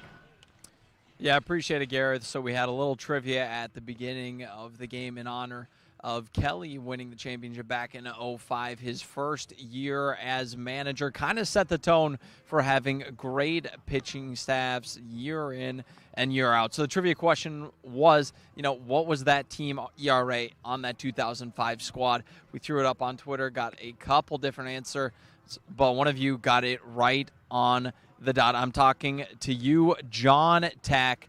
Got the right answer, tweeted at us. 2.22 ERA was the answer for that team ERA. Absolutely lit it up that season and was a big reason why they're able to make that run to the championship and do so well overall. So 2.22 was the answer. Shout out to you, John Tack, for getting today's trivia right. Only got a couple more games left, but we'll definitely still have some more trivia down the line. But we got a 9th inning. Firebirds maybe starting to mount a little bit of a comeback. So I'll send it back to Garrett in the booth for the conclusion of this one.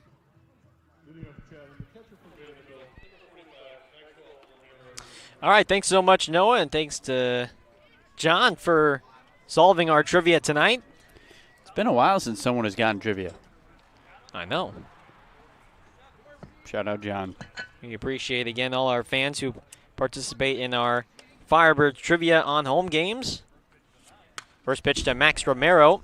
Left-handed batter from Vanderbilt is fouled. Back to the screen, 0-1. Romero versus Connor Housley back out on the mound for his 2nd inning of work. A 1 pitch, and Romero skies one out in the shallow right center field. Chanier backing up. Coming on in now, Julio Marcano. And Marcano calls him off and makes a catch in shallow right center for out number 1.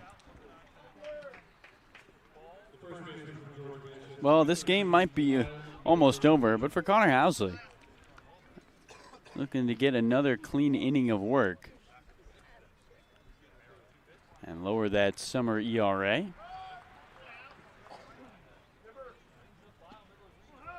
Here's Lyle Miller Green, right-handed batter. Takes a slider low in the dirt for ball 1. Housley, his 2 innings against Wareham in the 6-4 loss. He was great. Faced the minimum. 13-7. Chatham leads as Miller Green fouls the fastball back to the netting. 1-1. And before that outing against Wareham, he had given up 8 home runs over 2 2/3. So he's got a real shot to gain some confidence and continue his strong performance. 1-1 pitch, high fly ball down the right field line. Marcano going over near the foul line, and right along his left hip, he'll make the catch for out number 2. So nice play by Julio down the right field line for out number 2. Well, stay tuned for our Birds post-game show coming up after the final out in this one with our sideline reporter, Noah Searson, and we'll grab a player as well, and a special interview with Kelly Nicholson coming up after the game as well, so stay tuned for that as Jake DeLeo takes a first pitch strike at the knees, 0-1.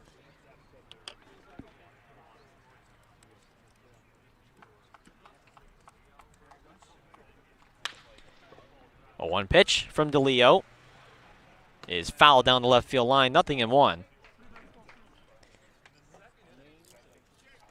Off tomorrow, and then host the YD Red Sox,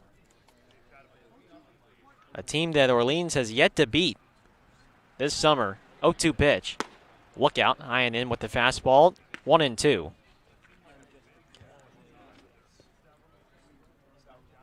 YD on Friday, and then Chatham Saturday and Sunday are the next 3 games for the Firebirds. DeLeo takes a fastball low and in. Housley almost slips off the mound as he reared back to fire that fastball. 2-2.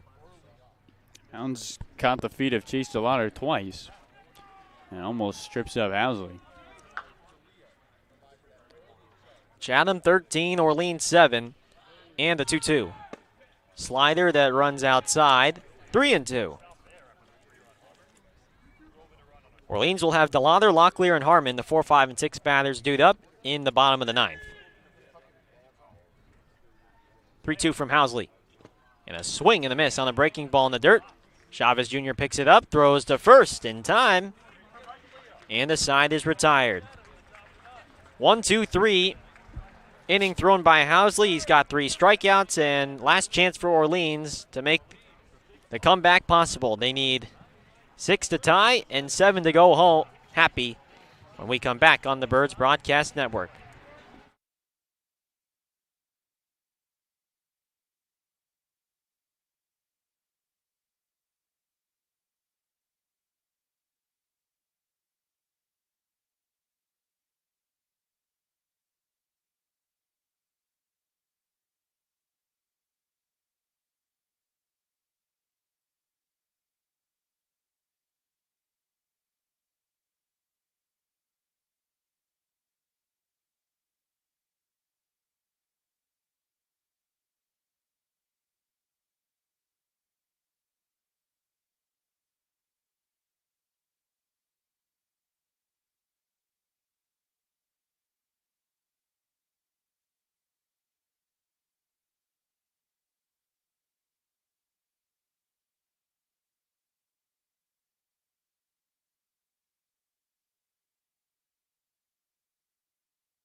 Last chance for the Firebirds here in this bottom of the ninth. Down 6, Anglers 13, Firebirds 7. It'll be the middle of the order due up. DeLauder, Locklear, and Harmon versus the hard-throwing right-hander for Chatham. A new pitcher now, the rising sophomore from Georgia Tech, Zach Maxwell. This is a big guy, 6'6", 280 from Ackworth, Georgia. A heavily used right-hander out of the bullpen who made 24 appearances for the Yellow Jackets this spring. And for the Anglers this summer, he's making his 9th appearance out of the bullpen. He is 0-1 with a 4.65 ERA. He does have 2 saves, although this is not a save situation.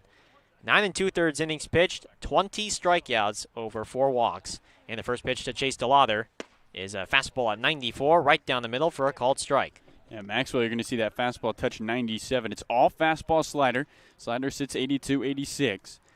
Lefty's hitting 208 against him. 0-1 pitch, fastball in the dirt. 1 ball, 1 strike. Righty's hitting just 169. He does struggle with command. So if you're Chase DeLauder, you want to make him throw you strikes. From the windup, 1-1. DeLauder, sharp ground ball up the middle, fielded by Rivera behind the bag. He bobbles the ball on the transfer and can't get rid of it. An infield single for Chase DeLauder as Chase picks up his 2nd hit of the ball game. So Josh Rivera almost would have made a terrific play to his left on that sharp ground ball up the middle, but he just could not get the ball out of his mitt cleanly. And the leadoff man aboard. Exactly what the Firebirds need, as here's Tyler Locklear now. Need a lot, but that's a good start. Tyler Locklear today is 2 for 3. First pitch, watch out. Fastball up high, 1-0. Power versus power. A 6'6", 280-pound right-handed facing off against Tyler Locklear, a 6'3", 210-pounder. 1-0 pitch, and a swing and a miss at 94 miles an hour. 1 ball, 1 strike. Locklear trying to retake the Cape League crown of most home runs on the season with that swing. DeLauder and Locklear tied at 9 apiece. Chase hit his 9th earlier in this ball game, back in the 2nd. The only home run for Orleans tonight, 1-1 in the dirt and scooped out by the catcher, Romero. Check that. That is now Dominic Temez behind the plate doing the catching. So Temez takes over for Romero behind the plate. 2-1. Look over at first. DeLauder doesn't have much of a lead there. And the 2-1 pitch is a bouncing ball fouled toward the Chatham dugout, and it's 2-2. The Anglers struck first back in the 2nd inning on a 3-run home run by Jake DeLeo. Orleans answered with 2 runs of their own in that bottom of the 2nd. But then it's been all Chatham ever since. 2 runs in the 4th, and then 4 runs in the 5th and 6th innings to really break open the game. And the Anglers have hit 4 home runs in this ball game tonight as well. They have done it with the long ball. 2-2 pitch. Off the hands, popped up foul. And it remains 2-2 to the VCU third baseman, Tyler Locklear. A 3-run home run from Jake DeLeo in the 2nd inning. A 3-run home run from Nolan McLean out of Oklahoma State. And then another 3-run home run from Max Romero out of Vanderbilt. And then Matt Hogan, the right fielder from Vanderbilt, also added in a solo home run to right as well. 2-2 pitch, breaking ball on the outside corner. Strike 3 called. Locklear bends over and does not agree with the call from home plate umpire Mickey Garcia. First strikeout for Maxwell, and there's 1 gone for Trey Harmon.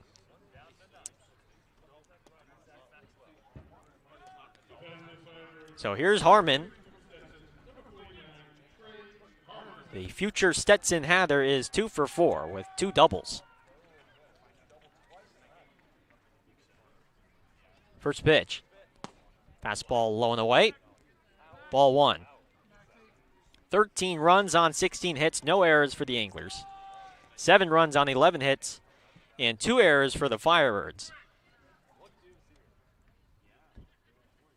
Jared Mckenzie and Julio Marcano are the leading RBI getters tonight as Harmon rolls one over the short. Rivera, it's underneath his glove and goes into left field for a hit.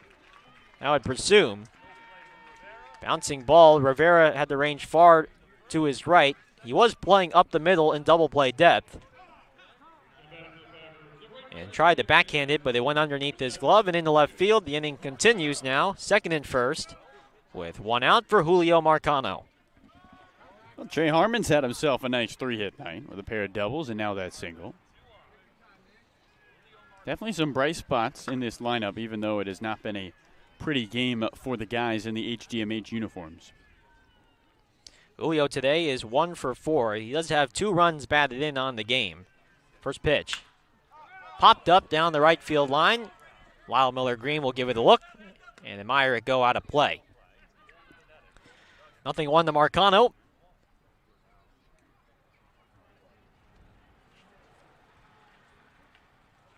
Again, stay tuned for our Birds postgame show coming up after the final out in this one. Exclusive postgame interviews, and we'll have a special conversation with Kelly Nicholson with our sideline reporter at the end of this one, who was honored pregame for his 20th summer with this Orleans Firebirds organization as Marcano takes a pitch outside, 1-1. Handful of special guests were in attendance for Kelly Nicholson's pregame ceremony. Some of his assistant coaches, his former interns. Marcano, ground ball into left field, a base hit. Jamie Quinn's going to stop the ladder at second. Marcano picks up his second hit of the ball game with a sharp single to left. And Michael Chavez Jr. will not hit in this situation here. It'll be now Justin Mickness.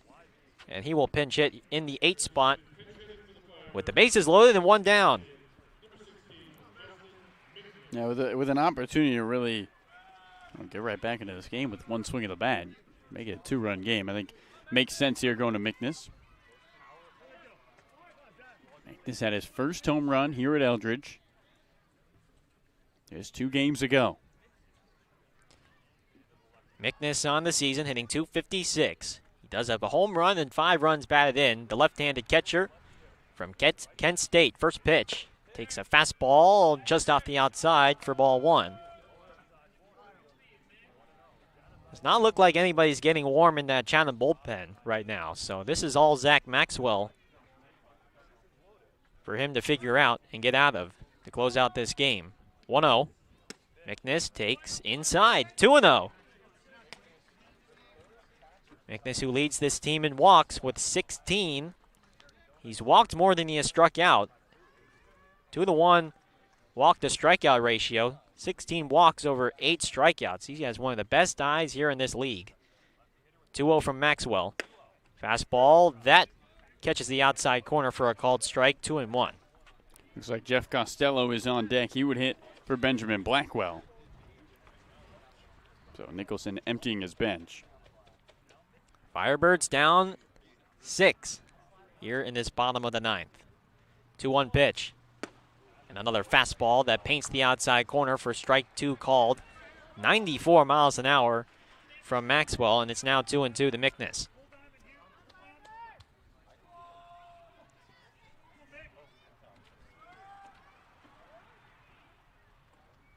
Two balls, 2 strikes. Maxwell at the set and the pitch. Outside, not close with a fastball. 3-2. Jeff Costello on deck. He would hit for Benjamin Blackwell in the 9th spot. DeLauder at 3rd. Trey Harmon at 2nd, and Julio Marcano at 1st.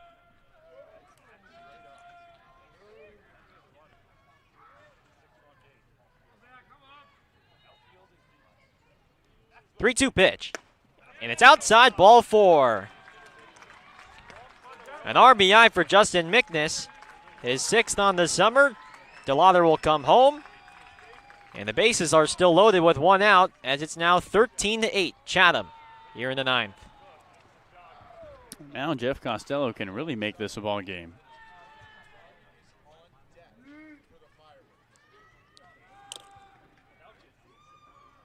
Dennis Cook, the pitching coach for Chatham, will call for time and have a conversation with Zach Maxwell. Bases loaded, 1 out. Orleans staying alive here in this 9th inning, not letting them go down without a fight. And Jeff Costello will pick up a bat and dig in against the hard-throwing right-hander from Georgia Tech. Jeff Costello on the summer, he's hitting .280. He has 7 hits and 25 at-bats for the rising senior out of Northeastern. First pitch. Takes a fastball low.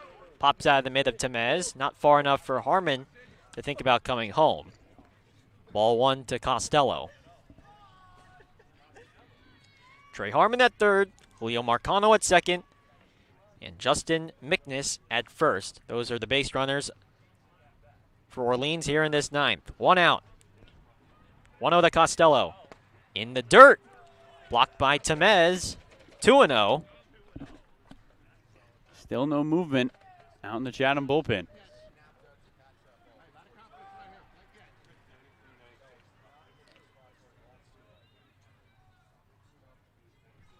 Two-0 pitch. Costello takes a fastball right down the middle. A called strike 1 at 94. 2-1. Costello, who started yesterday at Brewster, went 1 for 4 with an RBI double. 2-1. Fastball inside. Just a bit inside. It's now 3-1.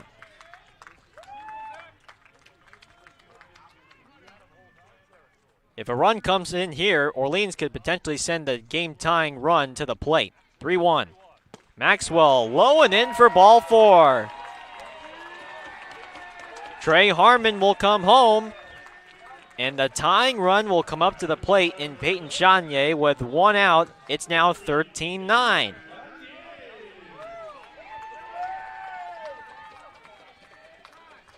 Two runs home here in this 9th inning.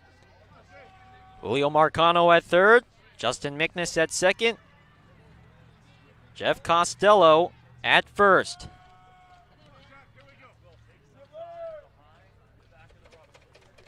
Back-to-back walks allowed by Zach Maxwell, and now David Marcano is going to run out and pinch run for Justin Mickness out at second base. Well, with no innings after this one, with no extras, Firebirds can get the catcher out of the game. No need for him. And Peyton Chanier, who had a home run his last time versus Chatham, the tying run. First pitch from Maxwell, and a swing and a miss on the slider low in the dirt. Chanier was thinking first pitch fastball. Instead, he got a slider way out of the strike zone, 0-1.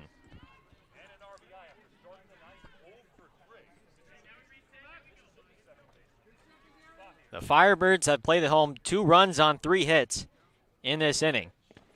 0-1 pitch in the dirt, blocked by Temez. 1 ball, 1 strike. Chanier, the tying run at the plate. Orleans has chipped away at this lead. At one point, this game was 13-2 in favor of Chatham. 1-1, fastball low. 2 balls and a strike. It was 13-2 heading into the bottom of the 6th, and the Firebirds have chipped away. A run in the bottom of the 6th, 2 runs in the 7th, 8th, and now here in the 9th. 2-1, swing and a miss. 96 from Maxwell that time, and the count even at 2.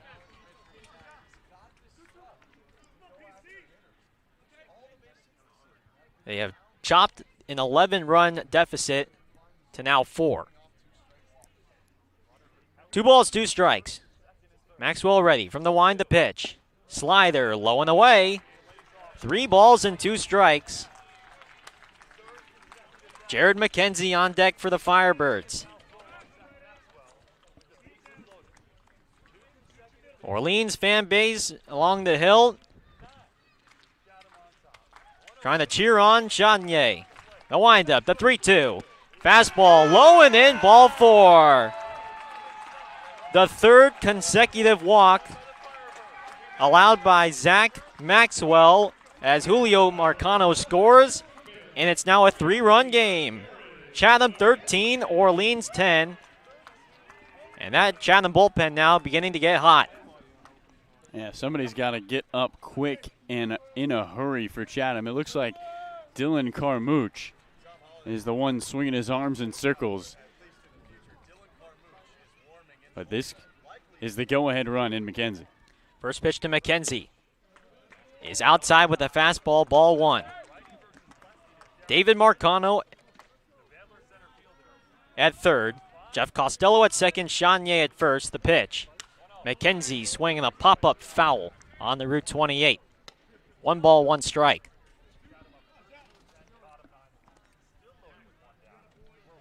Mckenzie is the go-ahead run at the plate. Chanier at first. He is the tying run. Still only 1 out here in this 9th inning. 1-1. Up high. 2 balls and a strike.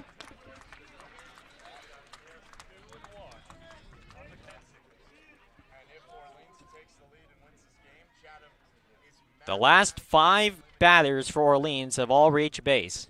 The inning started with a single by DeLauder. 2-1. Swing and a miss. Maxwell pumps a fastball past Mckenzie. And he'll take a stroll outside the batter's box. 2-2. Chatham needs to win to keep their playoff hopes alive. If Orleans can pull this one off, it would not only be an incredible comeback, it would eliminate the Anglers from the postseason. 2-2. Maxwell ready. The pitch to Mckenzie is high and outside with the fastball, and another full count coming up. 3 consecutive walks from Zach Maxwell, and you'd have to think this has to be his last hitter if he can't get Mckenzie. 3-2 pitch. Fastball on the outside corner, strike 3 called. And that time Maxwell found the outside corner for his second strikeout. And Orleans is down to their final out. This is the guy you want at the plate, Luke Keschel, who's trying to extend his 11-game hitting streak. And can he do it with the biggest hit of the night? Here's Luke Keschel. Right-handed bat from the University of San Francisco. He is 0 for 5 tonight. First pitch is a fastball outside for ball 1. Keschel, with one swing of the bat, could send the Orleans dugout into a frenzy, and Eldridge Park into a frenzy as well. 1-0. Ground ball up the middle. Rivera has it. He will tag the bag at second, and that is the ball game. Well, the Orleans Firebirds made things interesting in the last of the 9th. 3 runs home to make the lead down to 3. But in the end, Chatham takes this one by a final score of 13-10 here from Eldridge Park on this Wednesday night. And boy, it was an entertaining one. At one point, it was 13-2. And that lead almost vanished at the very end. But stay tuned for the Birds post-game show. We'll have exclusive post-game interviews with our sideline reporter, Noah Searson. And we'll have a special interview with manager Kelly Nicholson. Final totals in this one. Chatham with 13 runs on 16 hits, no errors. Orleans with 10 runs on 13 hits, 2 errors. The winning pitcher for Chatham, goes to Dawson Gause, who came on in relief heading into the 5th and pitched 3 innings of a 3-run ball. Losing pitcher will go to Chase DeLauder, who came in as an opener tonight for the Firebirds. Pitched only 2 innings, but allowed 3 earned runs. The swing of the bat from Jake DeLeo back in the 2nd inning. And so, again, stay tuned for our Birds post-game show with exclusive interviews, and we'll have an interview as well with the skipper, Kelly Nicholson, in honor of his pregame ceremony, where he was honored with his 20th season as head coach and as the manager of the Firebirds. Again, the Firebirds will be off tomorrow. Final off day of the season before then taking on YD on Friday and then taking on Chatham in a home-and-home series Saturday and Sunday. And so stay tuned again for that. And so we'll be right back here on the Birds postgame show in just a second.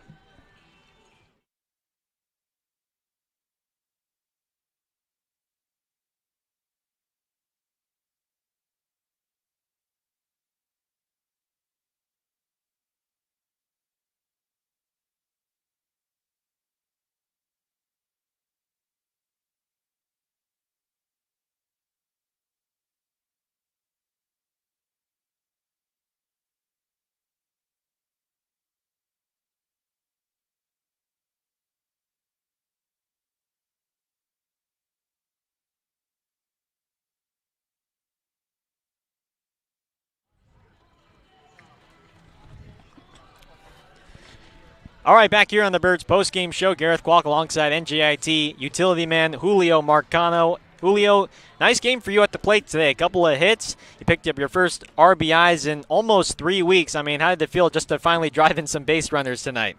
I mean, it feels really good. I mean, I've been waiting for it for a long time. I broke my bat there, and I think I was telling everyone that they lifted the curse. And, I was just trying to be early on, the fastballs, and luckily I got the hits. Was it worth the broken bat for the RBI? Oh, it felt so good when the ball went over the shortstop's head.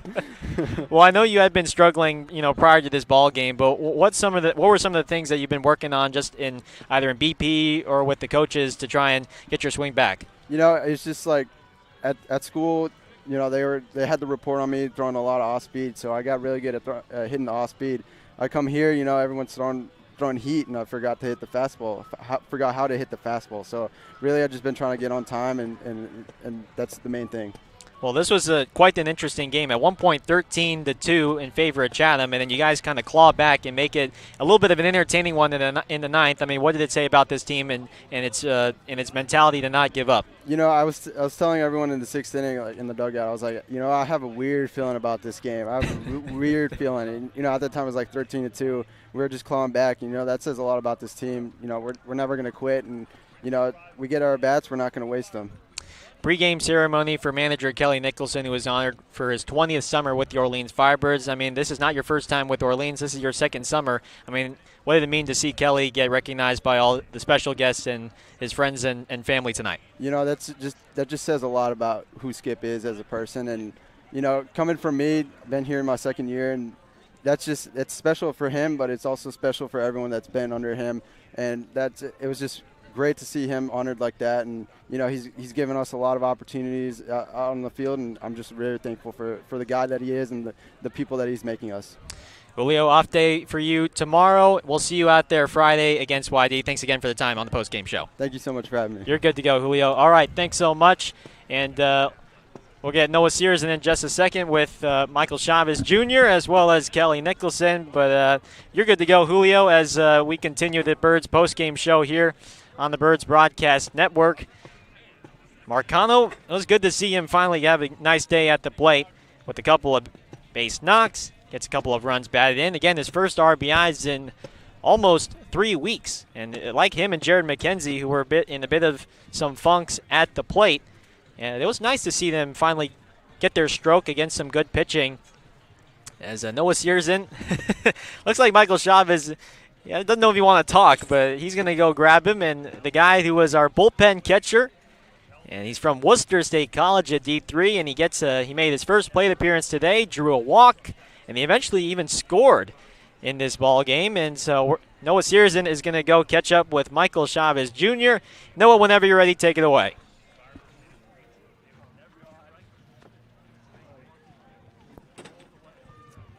Yeah, appreciate it, Garrett. So I'm on the sidelines right now with bullpen catcher for the Firebirds turned actual catcher, Michael Chavez out of Worcester State. And I was actually in the bullpen when you got the call.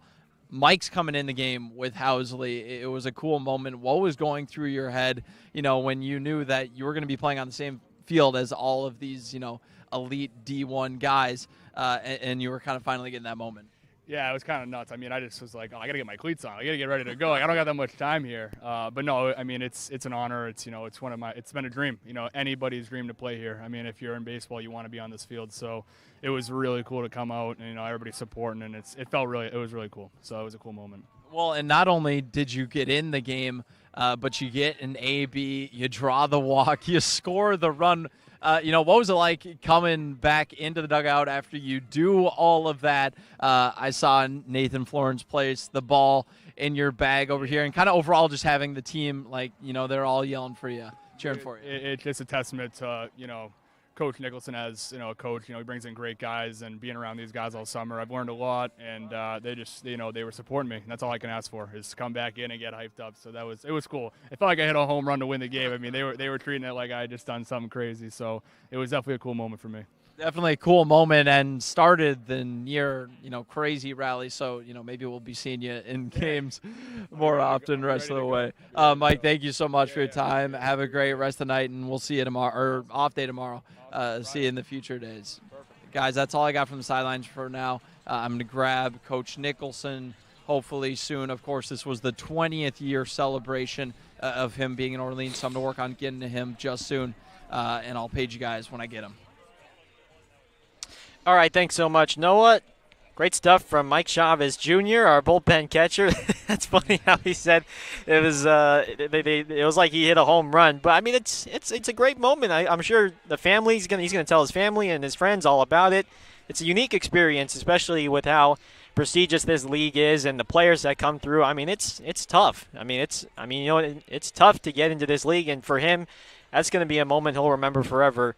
Drew a walk against a guy throwing mid-90s and eventually scored. I mean, come on now. That can't be that bad. And took a couple of very close pitches. I mean, it wasn't like everything was way out of the zone. He did a good job of staying patient, and you got to feel good for him. And everyone's here for a reason on the Cape, and it's terrific to see Michael come home and score. Firebirds were a swing away, Gareth. Can you imagine? 13-2, and they were a swing away from winning this game.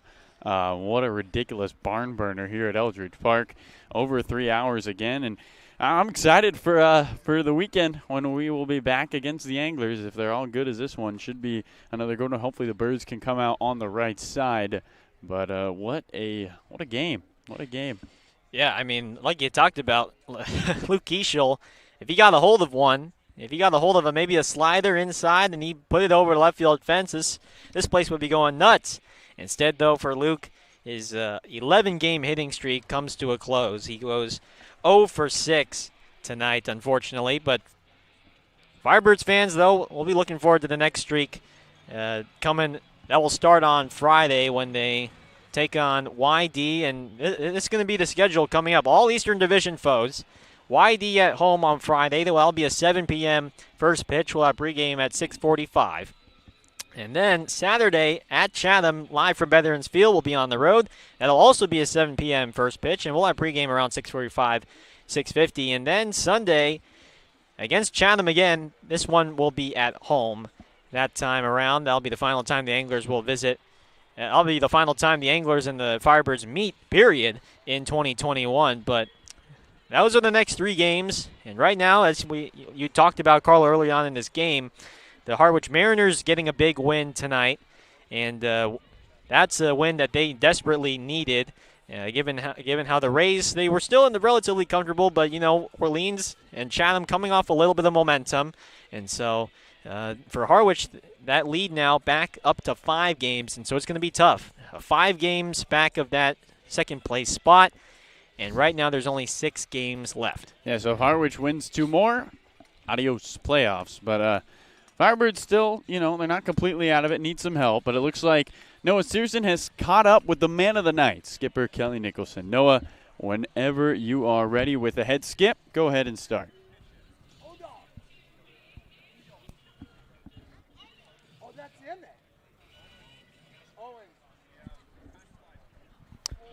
Noah, whenever you're ready, take it away with manager Kelly Nicholson.